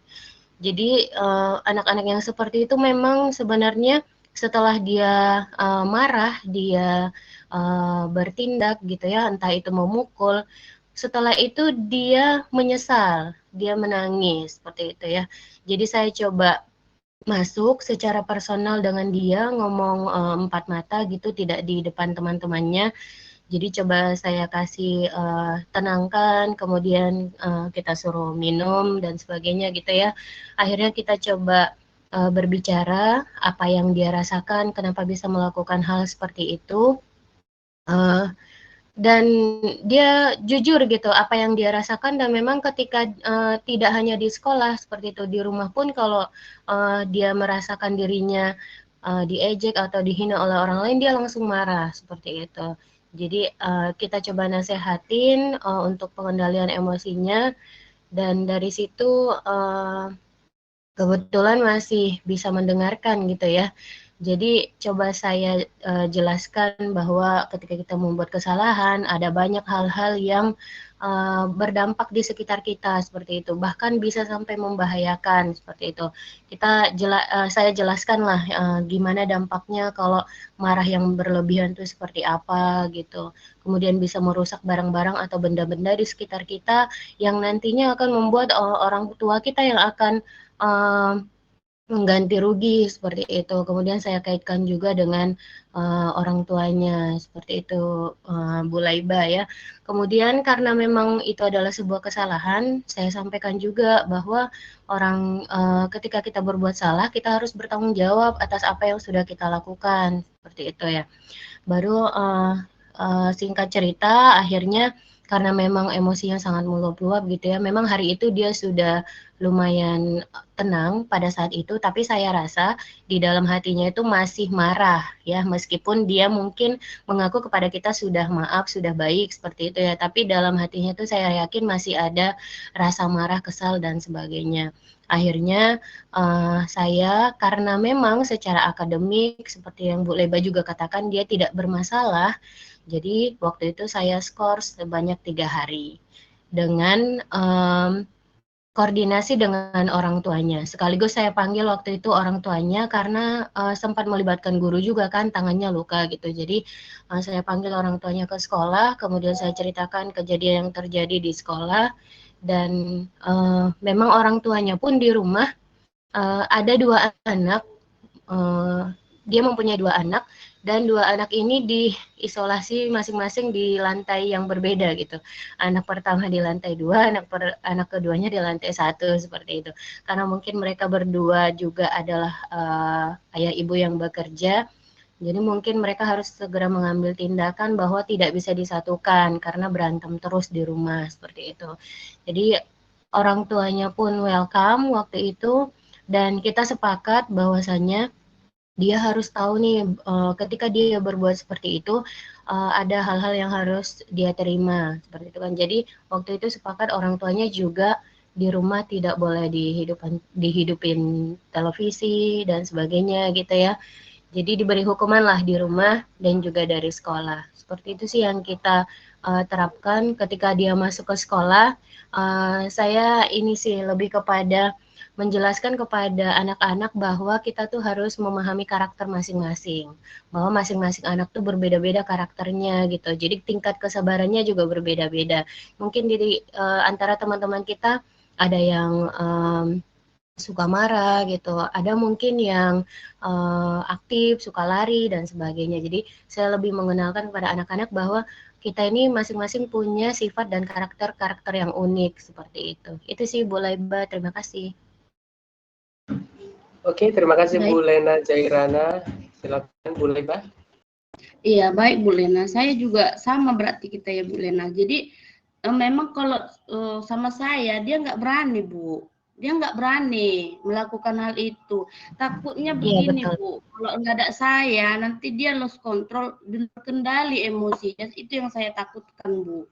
Nah saya bilang pun sama guru-guru lain, iya Bu, nanti agak saya perhatikan, begitu kan Bu. Kemudian dia memang pernah bercerita sama saya, Bu, kalau bisa saya ikutlah eskul menari, katanya. Nah, terus itu, tapi aku dilarang mama. Jadi makanya itulah mungkin dibilang teman-temannya dia seperti perempuan begitu kan Bu. Jadi saya panggil orang tuanya pada saat kejadian itu, saya ceritakan juga sama seperti Bu Lena. Saya ceritakan, kemudian mungkin ada sedikit tekanan, mungkin ibu nggak setuju ya dia ikut eskul tari. Iya Bu, maunya saya itu saya maunya ikut Bu, kan cuma itu anak saya laki-laki Bu, jangan eskul menari katanya. Tapi anaknya ini kekeh pengen menari begitu Bu. Jadi saya pun ya saya ini kan juga sih ke ibu itu, dia bakatnya menari Bu. Ibaratnya kalau laki-laki kalau menari bukan jadi perempuan, saya bilang. Cuma ibunya ya terserah ibu aja lah yang mana baiknya, yang penting anakku baik-baik mau sekolah, begitulah jawab orang tuanya. Ya orang tuanya memang menyerahkan sih, gimana ibu Leibala, anggaplah kayak anak ibu sendiri, begitu memang orang tuanya Bu. Jadi saya pun pantau di rumah ya Bu, seperti itu memang Bu. Oke, terima kasih ya Bu Lena masukannya. Ya, sama-sama Bu Leba. Ya, memang kadang-kadang adalah kelemahannya anak itu terjadi menjadi terfigur ya pada satu guru. Saya juga merasakan ketika kita nggak datang satu hari itu sangat banyak cerita-cerita yang muncul gitu ya. Tapi memang kembali lagi kalau karakter ini kan nggak bisa satu hari dua hari ya, butuh waktu lama kepada anak dan berulang-ulang, bahkan setiap hari itu ceramah dulu gitu ya di pagi hari gitu, mengingatkan kembali aturan-aturan, pembiasaan-pembiasaan baik dan sebagainya. Kemudian kalau untuk sebuah ekskul gitu ya, berbeda antara orang tua dan anak.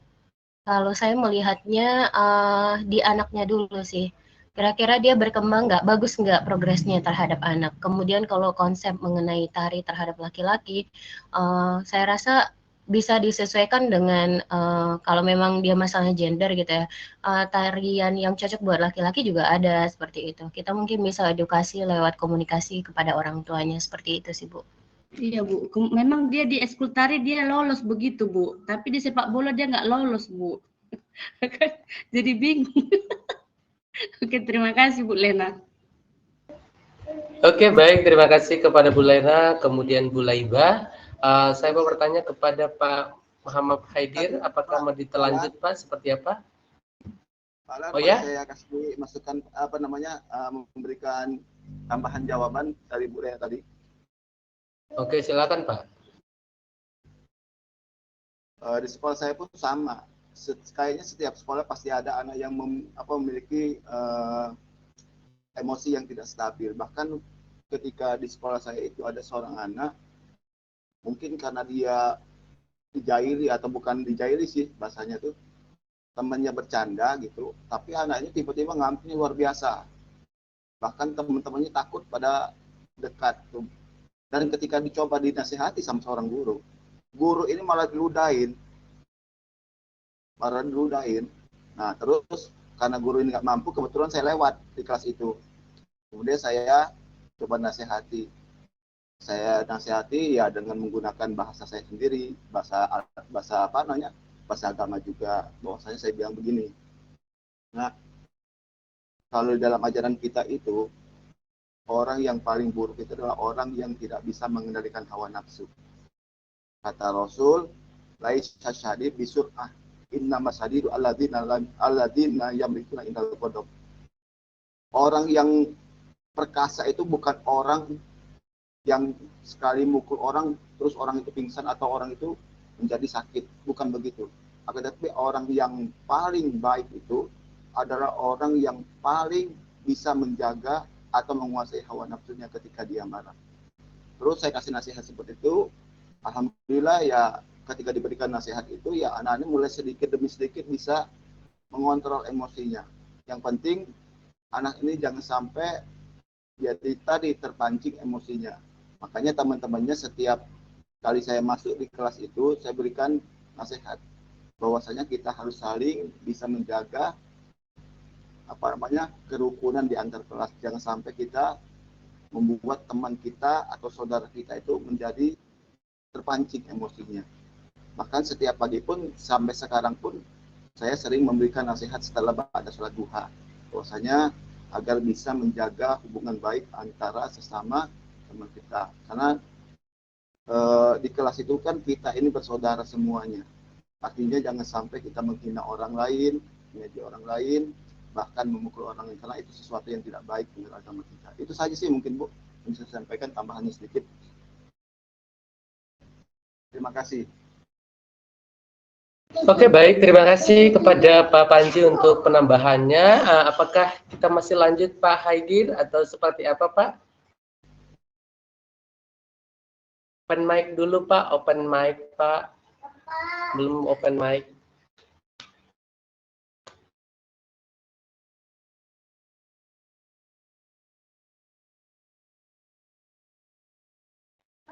Nggak kedengaran Pak suaranya. Pak, nggak kedengaran suaranya.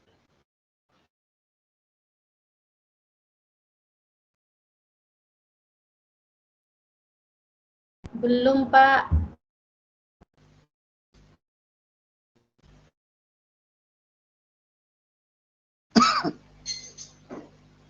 Di chat Pak Alan, biar dibaca sama beliau.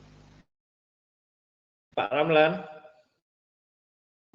Ya Pak, ya. Ditambah lagi 2 orang lagi Pak Ramlan di grupnya, di kelompoknya. Baik, baik Pak, terima kasih.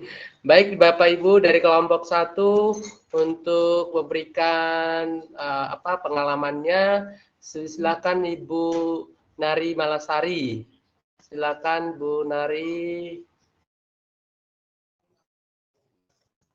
Baik, terima kasih Pak Alan.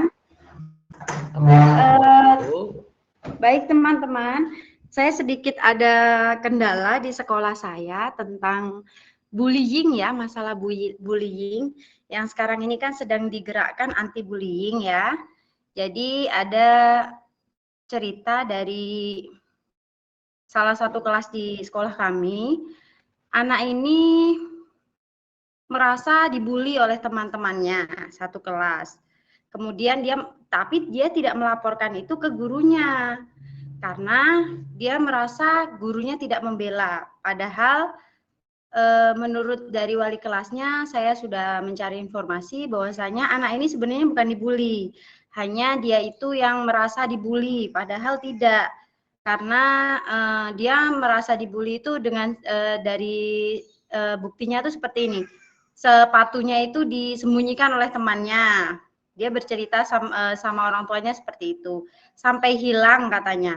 Setelah saya telusuri ternyata sepatunya itu bukan dihilangkan atau dibuang oleh temannya. Tapi dia ketinggalan di depan kelas dan diamankan oleh guru piket pada saat itu dibawa ke kantor. Dan sudah diumumkan di sekolah bahwasanya ada sepatu yang tertinggal. Tapi anak ini tidak merasa, jadi sampai 1 minggu itu dia memakai sepatu yang tidak seragam. Jadi seharusnya pakai sepatu hitam, dia pakai sepatu warna pink. Jadi waktu ditegur oleh wali kelasnya, dia bilang sepatunya hilang. Jadi kejadian itu sudah hampir 2 minggu, baru orang tuanya menghadap ke sekolah atau datang ke sekolah mengatakan bahwasanya anaknya ini sudah sering sekali dibully, padahal aktualnya itu tidak. Nah, kemudian saya sudah menjelaskan dengan orang tuanya bahwasanya sepatunya itu tertinggal, bukan dibuang atau disembunyikan oleh temannya. Kemudian kemarin hari Kamis ada kejadian lagi anak yang sama, dia mengatakan kepada orang tuanya bahwasanya dia itu dibully teman-temannya satu kelas. Setelah saya cari informasi dan di sekolah kami itu sudah dibentuk TPPS ya. Tim TPPS, jadi saya sudah mencari informasi dari tim tersebut dan dari tim itu mengatakan bahwasanya mereka sudah mencari informasi juga dan ternyata anak tersebut itu yang memulai terlebih dahulu. Anak itu yang mengejek temannya, kemudian teman yang lain itu memberi nasihat jangan mengejek, nanti tersinggung kalau dibalas katanya. Tapi dia tetap ngotot gitu, malah dia mengejek kawan-kawan yang lain. Akhirnya yang lain itu kompak untuk tidak mau mengobrol dengan dia atau berteman dengan dia agar dia tuh tahu kalau itu tuh salah. Jadi wali kelasnya juga sudah mengatakan pada kepala sekolah dan tapi dari sisi orang tuanya itu merasa anaknya ini tidak dilindungi dan tidak dibela, padahal aktualnya tidak seperti itu karena anak ini pandai mengarang cerita dengan orang tua. Nah, menurut rekan-rekan kira-kira bagaimana sih dari pihak sekolah yang harus dilakukan agar orang tua ini paham bahwasanya sekolah ini sebenarnya sudah mengambil tindakan tetapi anaknya sendiri yang memang bermasalah gitu. Karena orang tuanya ini terlalu percaya dengan omongan anak, padahal kita sudah membawa saksi beberapa temannya dari kelas lain juga dan jawabannya sama, memang dia itu tidak diganggu, hanya saja dia dinasihati tapi dia tidak terima begitu. Boleh, terima kasih teman-teman. Baik, terima kasih kepada Bu Nari Malasari. Untuk satu lagi yang memberikan pengalamannya, saya berikan kepada Ibu Lestari Dabuke. Waktu dan jaringan dipersilahkan. dari kelompok 1. Silakan Bu Lestari. Baik Pak, terima kasih Pak. Saya mau menceritakan pengalaman saya di sekolah. Ada satu anak di mana si anak tersebut mungkin kalau dibilang sih kayak macam dia ketergantungan dalam memakai masker. Ketika gurunya, kebetulan bukan saya wali kelasnya, dia anak kelas 6. Ketika kita sampaikan kepada dia, tolong dibuka maskernya, dia seperti udah ini ketergantungan, dia nggak mau seperti itu, sampai orang tuanya juga kemarin menyuruh supaya dia ini, orang tuanya juga jadinya nggak terima, seolah-olah sekolah mengatakan kepada wali kelasnya kenapa harus dilarang, padahal maksudnya supaya si anak tersebut supaya dibuka sesekali seperti itu maskernya. Jadi saya mau tanya kepada teman-teman, bagaimana cara mengatasinya seperti itu sampai orang tuanya juga jadi mengatakan seperti ini. Kok seperti itu sih sekolah itu? Kenapa harus seperti itu? Kenapa harus dilarang-larang? Maksud sekolah kan supaya si anak itu biar jangan terus-terusan pakai masker, sekali bisa dibuka seperti itu biar dia pun dapat udara seperti itu kan. Jadi mohon tanggapannya dari teman-teman. Sekian dan terima kasih. Oke, baik. Terima kasih Bu Lestari dan Bu Narimalasari. Untuk kelompok 2 yang memberikan tanggapannya, selain yang sudah memberikan ya, mohon supaya semua aktif. Oke, silakan Bu Sheryl Agnadela. Waktu dan jaringan dipersilahkan. Bu Sheryl tadi udah ya? Udah Pak, tapi nggak apa-apa lah Pak, boleh lah. Sedikit aja. Soalnya kelompok 2 itu 11 orang loh, nanti biar yang lain nanti dikasih kesempatan. biar teman lain menanggapi. Oke, saya kasih kesempatan. Boleh, Pak. Ya, silakan Bu Sheryl, silakan Bu Sheryl. Nah, saya mau menanggapi untuk diskusi masalah Bu siapa tadi yang terakhir, lupa saya Bu, maaf Bu. Kenapa dia memakai masker? Sebenarnya gini aja Bu. Bu Lestari. Kita melakukan pendekatan aja dengan orang tuanya dan anaknya, kita beri arahan. Oke, mungkin tidak langsung secara cepat untuk anak melepaskan masker. Bisa jadi orang tuanya kan takut hal-hal lain, misalnya seperti ada penyakit atau apa, secara sekarang ini lagi musim gondongan ya Bu ya. Boleh dikasih arahan saja, waktu di dalam kelas pembelajaran saja dibuka. Tetapi Ibu juga mendekati orang tuanya, memberikan arahan yang baik bahwasanya saat belajar di kelas boleh dibuka sebentar maskernya. Tetapi nanti jika sudah istirahat atau ke lapangan boleh dipakaikan kembali. Seperti itu. Saya rasa sih cukup pendekatan ibu dengan orang tua dan pendekatan ibu mengasih arahan baik ke anaknya gitu. Boleh teman yang lain menambahkan? Sedikit Bu Sheryl. Boleh. Sebenarnya sih seperti itu sudah kami lakukan, tapi si anak itu seperti ini keras kepala sih dibilang atau gimana, seperti susah gitu untuk melepaskannya. Mungkin sekarang kita sudah kan terbiasa maunya juga ya Bu ya.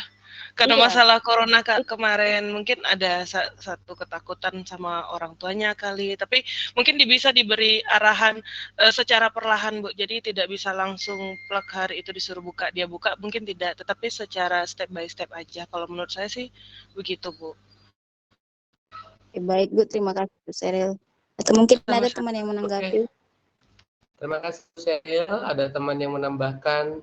Oke, Bu Rahmi kelompok berapa ya? Bu Rahmi kelompok berapa? Kelompok 2. Kelompok 2 ya Bu?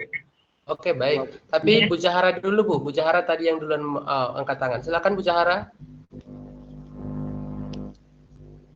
Baik, terima kasih Pak Alan. Saya ingin menanggapi kasus dari Bu Narimalasari. Kebetulan di sekolah kami juga sering terjadi kasus yang seperti itu, di mana menurut saya sekarang musuh guru itu bukan hanya administrasi, tetapi wali murid yang seperti itu dan anak yang playing victim ya sekarang ya, yang dia merasa korban padahal dia adalah pelakunya seperti itu. Jadi memang dari sekolah kami sudah juga ada tim bully seperti itu, seperti yang dilakukan oleh sekolah Bu Nari. Kemudian sudah diproses, tapi ternyata masih memanjang juga karena si orang tuanya tidak menerima. Akhirnya tim bully memberikan kasus tersebut kepada kepala sekolah gitu. Jadi pun kadang-kadang kepala sekolah juga merasa, loh kenapa nih wali muridnya seperti ini gitu ya. Sudah dibilang berkali-kali, sudah ada saksinya, tapi kok masih tetap tidak menerima seperti itu. Jadi kadang-kadang kepala sekolah juga sudah pusing dan akhirnya kasus itu pun ya sudah tutup begitu saja. Jadi kita pun nggak bisa memaksakan ya Bu ya kalau memang ada kasus yang seperti itu. Syukur-syukur kalau setelah dipertemukan dengan kepala sekolah, orang tuanya itu akan legowo menerima bahwasanya oh memang seperti inilah anak saya. Syukur-syukur. Tapi kalau memang masih memanjang, apalagi sudah sampai membawa aparat seperti itu, di sekolah kami belum sih. Sampai saat ini ketika sudah dibawa kasus itu dengan kepala sekolah, alhamdulillah orang tuanya menerima bahwasanya anaknya seperti itu dan orang tuanya sudah tahu kasusnya seperti apa. Jadi ya memang kalau memang tidak bisa guru atau tim bully tadi mengatasi, ya jalan satu-satunya kami adalah membawa kasus itu kepada kepala sekolah seperti itu Bu. Juga mungkin sekarang di sekolah kami sudah mulai ada kotak-kotak tentang bully. Jadi kotak itu dikhususkan untuk pengaduan-pengaduan anak tentang bully tadi yang merasa dibully. Silakan masukkan aduan kalian, tulis di kertas, masukkan ke dalam kotak ini. Nanti akan dibacakan dan akan diproses. Jika bully yang kalian rasakan itu sesuai dengan apa sih yang bully itu terjadi gitu. Maksudnya kan ada 4 tipe bully nih. Bully secara verbal, bully secara fisik, bully sosial, bully seksual seperti itu kan. Jadi kan 4 bully ini kan sudah disosialisasikan nih kepada orang tua ataupun kepada siswa. Jadi kalau aduan kalian sesuai dengan 4 ini akan kita proses seperti itu Bu. Saya kira seperti itu yang di sekolah saya lakukan. Terima kasih. Terima kasih Bu Zahara, dan kebetulan saya itu kepala sekolahnya, jadi kasus ini sudah ke saya, jadi saya tuh bingung harus bagaimana, karena orang tuanya itu tidak terima gitu loh, padahal saya sudah menjelaskan, saya sudah membawa tim TPPS-nya itu jumpa langsung, kemudian kami sudah membawa juga saksi-saksi dari kelas lain, dari teman-temannya, cuman orang tuanya ini tetap kekeh bahwasanya anaknya itu dibully gitu. Mungkin dari teman-teman yang lain ada masukan selain kita memberikan kotak pengaduan ya Bu Zahara. Oke, selanjutnya mungkin dari Bu Rahmi. Silakan Bu Rahmi memberikan tanggapannya. Oke, terima kasih Pak. Mungkin pertama saya akan menanggapi persoalan anak yang katanya dia sering dibully. Ini sebenarnya ada juga sih kasusnya dengan di kelas saya juga, tapi dia perempuan.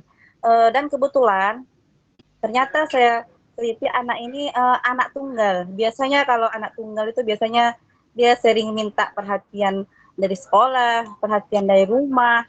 Dan biasanya sih anak itu dia mengadu ke orang tuanya kalau bahwasanya dia dibully gitu supaya dia tuh betul-betul mendapat perhatian dari orang tuanya. Padahal sebenarnya apa yang dia katakan dari orang tuanya, ini kan kejadian sebenarnya itu kan sebenarnya banyak yang ditambah-tambah, maksudnya tidak real gitu ya dengan apa yang terjadi di sekolah. Jadi satu hari ada orang tuanya datang, mamahnya datang, dia mengadukan ya memang anaknya sering dibully, setelah ditelusuri ternyata memang anaknya suka, anaknya vokal, suka anaknya memang suka ngomong, anaknya suka ngomong. Pokoknya sebenarnya anaknya cerewet juga, gitu kan?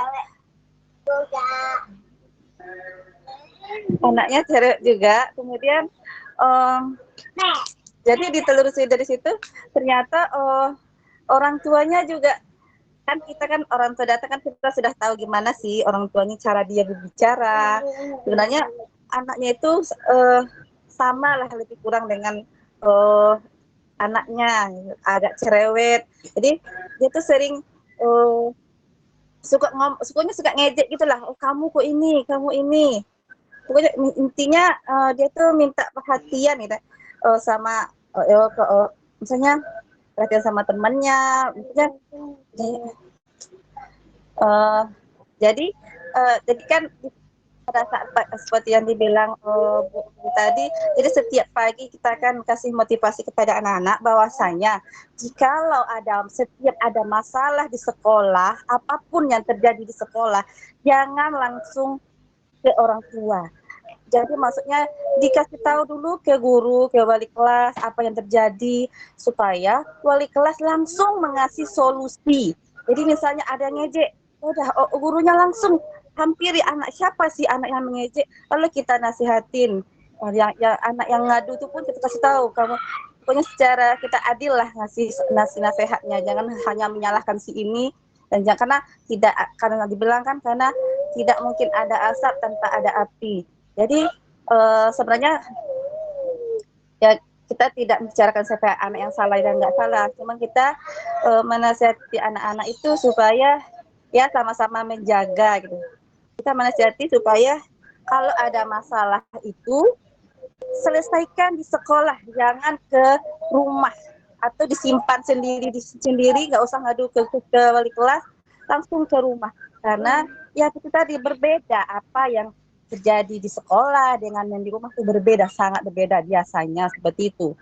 Nah, jadi saya bilang, ayo kalau ada masalah langsung ada apa, langsung makanya kita wali kelas tuh selalu hadir di kelas, nggak boleh kita kantin lama-lama, ke kantor lama-lama, jadi harus di kelas, jam istirahat pun harus di kelas, karena jam istirahat itu pun sering masalah terjadi, apalagi saat istirahat. Jadi kalau sebelum anak itu biasanya kan memulai dulu mereka mengejek, si ini, mama, kita langsung ada apa itu, kita langsung cut, jangan dibiarkan langsung lama-lama. Jadi makanya tadi wali kelas tuh memang harus selalu di kelas atau selalu memantau anak-anak, jangan lari ke mana-mana wali kelas itu. Nah, jadi apa masalah yang ada di kelas ya udah harus selesai hari itu juga, jangan dibawa-bawa ke rumah. Nah gitu, kecuali kalau memang kesalahannya betul-betul fatal ya, misalnya giginya patah, kakinya biru, itu barulah kita langsung kasih tahu ke orang tua, bunda tadi si ini jalan nggak tahu sengaja kita tendang anunya, nah misalnya, kasih tahu ke orang tua langsung, begitu ya Ustazah, nggak apa-apa. Biasanya seperti itu, kita langsung kasih tahu ke orang tuanya, jangan sampai kita diam aja apa yang terjadi sama anak itu kalau ternyata fatal. Di kelasannya ringan, kita langsung dikasih solusinya, kita damaikan anak itu sampai dia tenang. Termasuk juga dengan anak yang gampang tersinggung tadi. Dan juga ada anak yang seperti itu, dia cuma sedikit aja orang langsung dihantamnya meja, langsung botol dilempar, sama.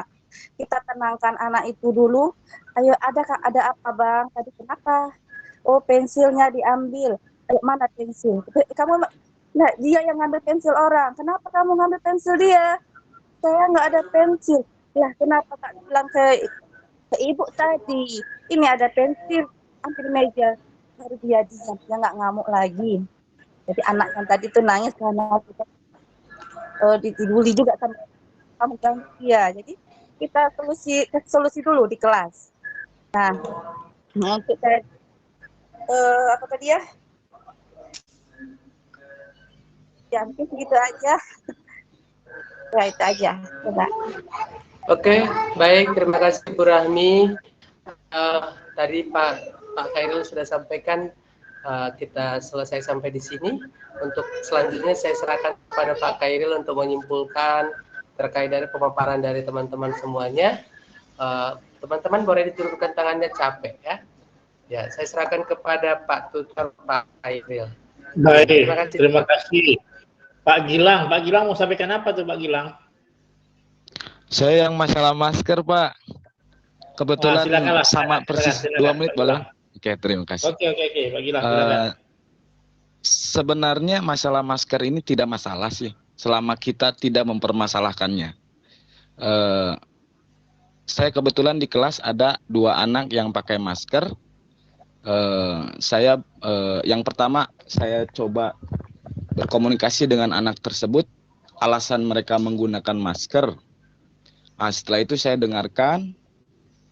Nah, setelah mendengarkan, oh ternyata anak ini memang sudah nyaman gitu.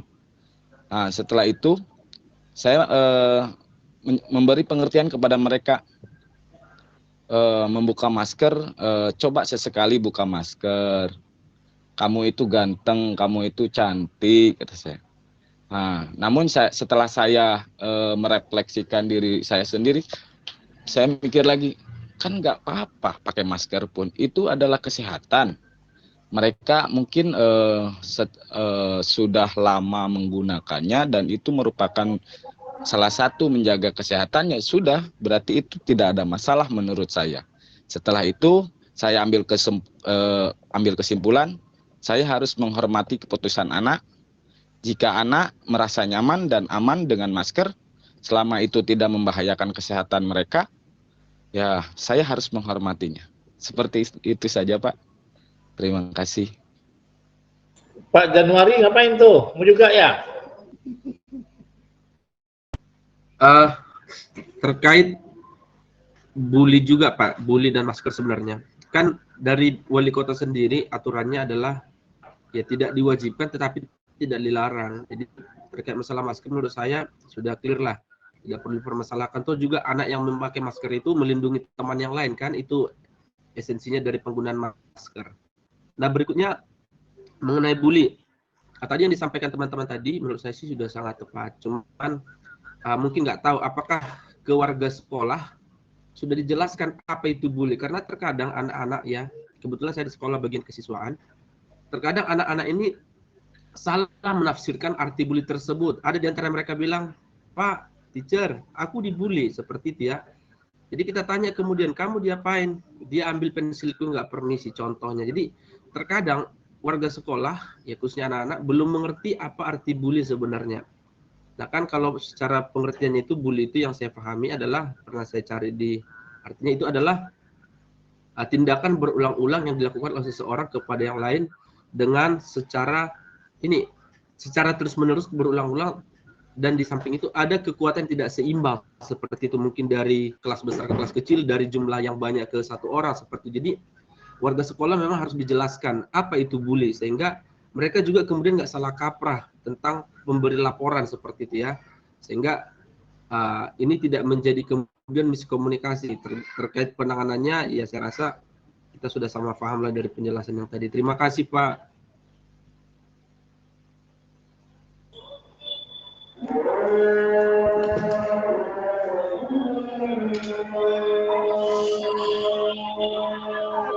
Baik, Ibu Bapak, terima kasih. Diskusinya masih ada beberapa orang yang belum selesai. Baru 6 orang ini ya, Pak Ramlan? Iya, Pak, masih 6. Jadi saya mengapakan aja ya, membuat resume saja. Tadi Bu Hendy tentang bagaimana anak yang berkebutuhan khusus. Kemudian Ibu Susi tentang anak yang tidak fokus ya dalam pembelajaran, mengikuti proses belajar mengajar. Kemudian Pak Ramlan bagaimana untuk anak yang lupa ingatan ini. Ya, sebentar saja dia sudah lupa apa yang telah kita jelaskan, yang kita perintahkan dia sudah lupa. Ya, sampai dia mau menulis angka 1 saja tidak bisa. Begitu sudah selesai kita tunjuk, lupa dia kembali. Kemudian lasak ya, anak yang lasak itu ya Pak Ramlan ya. Anak yang mungkin hiperaktif gitu ya. Satu lagi kan? Iya, Pak, iya. Nah, betul, Pak. Kemudian Ibu Laiban, oh ini anak yang emosional ya, yang tidak stabil, emosi terus. Kemudian Ibu Nari, anak yang bullying. Bullying ini yang semangat betul nih kawan-kawan semua. Terakhir Ibu Lestari tentang pemakaian masker. Baik, dari permasalahan yang ada tadi teman-teman sudah memberikan masukan, ya. Saya kira itu hal yang hari ini terjadi di lingkungan kita, di sekolah kita, ya. Bapak Ibu, kita harus ingat pendidikan itu ada 3. Apa saja? Pendidikan formal, pendidikan informal, dan pendidikan non formal. Nah, pendidikan formal itu pendidikan yang hanya dilaksanakan di dalam kelas yang Ibu lakukan itu. Kira-kira waktunya terbatas tidak? Terbatas kita dengan guru. Dan Ibu juga, kita sebagai guru punya batasan. Tak semuanya kita bisa. Ya kan? Tak bisa kita selama kita merangkul gitu. Anak yang berkebutuhan khusus, kalau kita tak punya kemampuan, jangan kita coba. Nanti anak itu tambah parah. Bukan tambah bagus dia kan. Kita hanya sebatas kemampuan kita sebagai guru. Yang bisa Ibu lakukan apa? Lakukan dengan baik. Ikhlas, lakukan itu, baik menurut Ibu, konsultasi dengan teman sejawat. Ada kepala sekolah, ada guru senior, ada guru yang pernah berpengalaman menangani hal itu. Diskusikan. Ya. Kedua ada pendidikan informal. Nah, pendidikan informal ini pendidikan yang ada dia dapat di rumah tangga. Berarti peran orang tua yang sangat besar dan waktunya kan luas ini. Ya kan? Bayanginlah kalau waktu sekolah itu berapa jam dia di sekolah? Datang jam 7.30, pulang paling lama jam 2 dia pulang kan? Paling lama. Kadang-kadang ada juga anak sekolah yang kelas rendah masuk jam 7.30, pulang jam 10. Ya kan? Nah, berapa jam dia di sekolah? Kemudian pendidikan formal, yang informal, dia dapat di sekolah, di rumah tangga. Nah, orang tua peran aktif, memberikan solusinya. Makanya tadi bagaimana supaya tidak jadi dia yang Ibu apa tadi? Ibu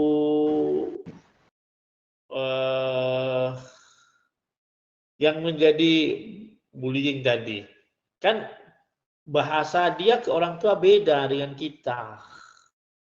Sehingga timbullah semacam kebohongan. Ya kan? Pembohongan itu. Dan karakter ini dia dapat dari mana? Maka belajar dengan Ibu, belajar dengan teman di sekolah yang beberapa jam. Ini kebiasaan. Mungkin di keluarga, di lingkungan dia. Ya kan? Sehingga hal-hal yang dilakukan. Nah, ini suatu pendidikan. Jadi pendidikan orang tua. Nah, konsultasi kita sebagai seorang guru hanya bisa melakukan apa? Pendekatan, komunikasi lebih efektif dengan orang tua, memberi solusi, diskusi. Makanya kan di sekolah sekarang kan dibentuk kelompok. Apa namanya itu? Ya, di antar kelas dengan orang tua apa namanya itu? Kelompok apa namanya itu? Paguyuban, Pak. Paguyuban kelas. Nah, paguyuban ini manfaatnya sangat besar karena mengkombinasikan orang tua dengan guru. Jadi apa yang Ibu ajar di sekolah, orang tua juga harus tahu. Orang tua memberikan solusi ke anaknya juga, guru harus tahu. Jadi sama-sama mencari kelemahan. Jadi kelemahan anak harus Ibu tahu, orang tua juga harus tahu. Ya kan? Nah, cobalah sekarang ini. Sekarang zamannya sudah canggih. Jadi Ibu harus punya grup paguyuban orang tua. Bahkan sekarang saya lihat orang tua sudah mulai terjun ke sekolah, membantu mendekorasi sekolah, membantu menyiapkan sarana prasarana sekolah untuk menunjang kreativitas anak. Di mana kita lihat hari ini kurikulum Merdeka, coba lihat kurikulum Merdeka hari ini Ibu Bapak. Anak itu dituntut untuk lebih kreatif. Mengeluarkan idenya, kreativitasnya. Ya. Kemudian yang ketiga, pendidikan non formal. Nah, pendidikan formal ini perlu juga dia dapati. Bagi anak yang muslim, mungkin dia sekolah nyambil di mengaji di TPA. Ya kan? Kalau yang non muslim dia sekolah di pagi hari Minggu. Belajar agama dia dapat. Tidak hanya di sekolah dia dapat, tapi di luar sekolah. Kemudian ada anak yang orang tuanya mampu, dia bimbel, dia les, dia ikut pelatihan taekwondo, ikut berenang, ikut dan segala macam. Itu kan pendidikan non formal dia dapat di luar sekolah. Nah, inilah salah satu membuat anak itu menimbulkan kreativitasnya yang lebih positif. Ya. Nah, sehingga dia bisa melakukan hal-hal yang lebih baik di sekolahnya nanti. Khusus untuk Ibu Hendy yang anak berkebutuhan khusus, kalau kita boleh jujur, sebenarnya anak yang berkebutuhan khusus itu dia tidak bisa sekolah di sekolah umum. Tapi hari ini pemerintah tidak mengakomodir itu. Dia boleh sekolah asal usianya cukup untuk sekolah di SD.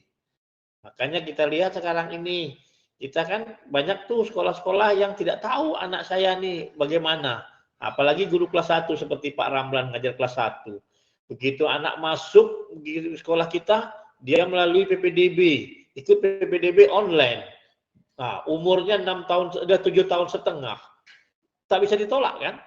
Terima, pasti dia masuk di sekolah itu. Begitu sudah masuk, tahu-tahu dia kebutuhan khusus, anak autis. Bagaimana mau menolaknya? Secara administrasi online dia masuk. Memang waktu data PPDB kemana ada minta surat kesehatan, keterangan tidak cacat, tidak ini, tidak itu, tidak boleh. Ya kan? Diterima. Nah, akhirnya jadilah murid kita di sana. Kita mau menolak, kembalikan ke orang tua, berat rasanya risiko itu. Nanti sekolahnya nanti jadi masalah. Ya kan? Nah, akhirnya diterima. Nah, ya kan? Kalau sudah diterima, mau tidak mau jalanin. Nah, proses inilah yang kita lalui yang cukup berat nanti. Dari guru kelas 1 naik kelas 2. Sampaikan lagi informasi itu bahwa anak si A ini anak yang perlu penanganan khusus. Naik ketiga. Nah, selama proses itu berlangsung, kreativitas ibu bapak dituangkan dalam komunikasi dengan orang tua, wajib dilakukan.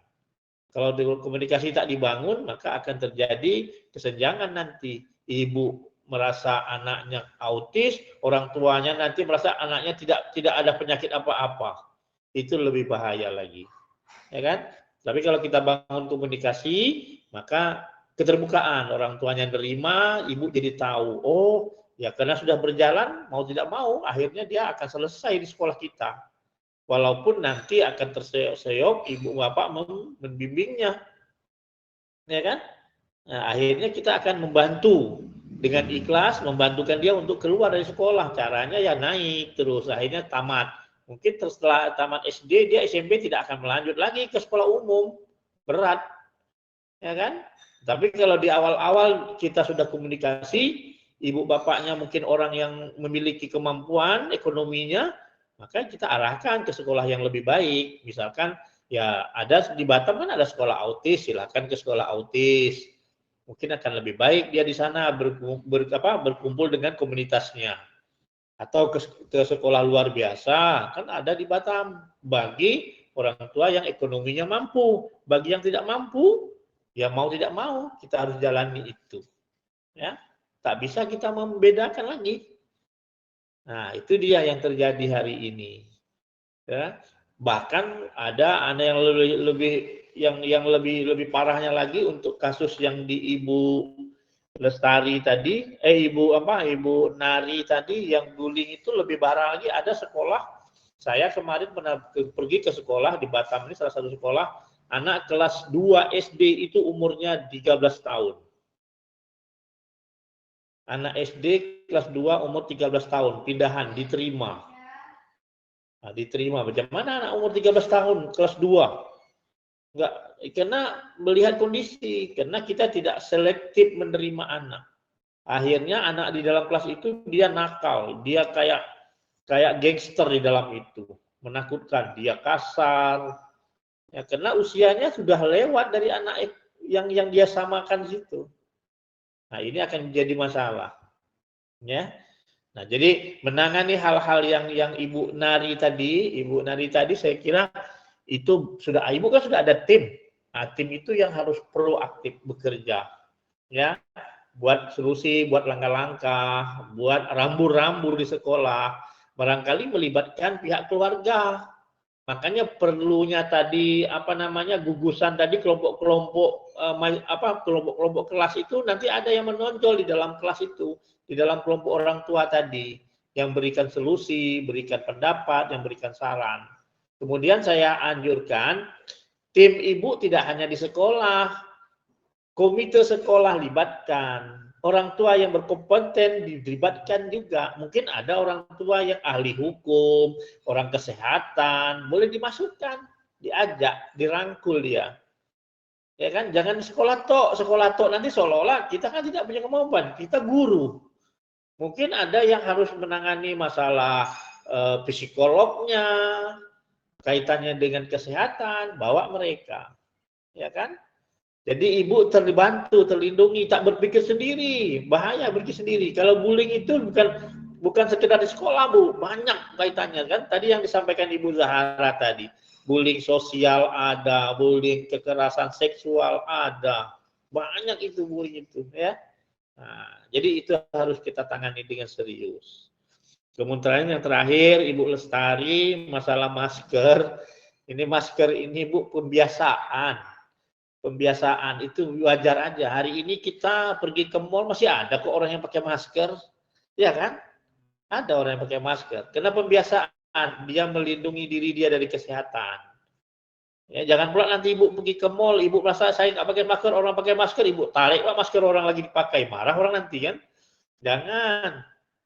Itu pembiasaan saja. Mungkin di keluarga anak itu tadi memang dilarang, dia punya sakit, takutnya nanti kan, karena kita ingat Bu, masker itu melindungi diri kita untuk kesehatan, dari awal kan itu kita gunakan.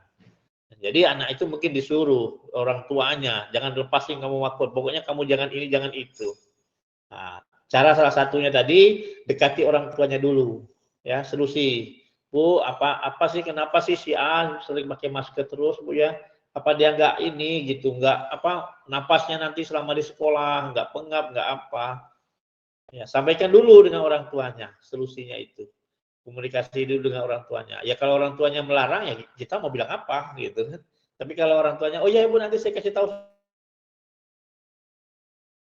dia akan gitu. Ya. Baik, saya kira itu saja dulu kawan-kawan semuanya. Terima kasih atas diskusinya. Pak Ramlan, sudah diambil dokumentasi kita ya?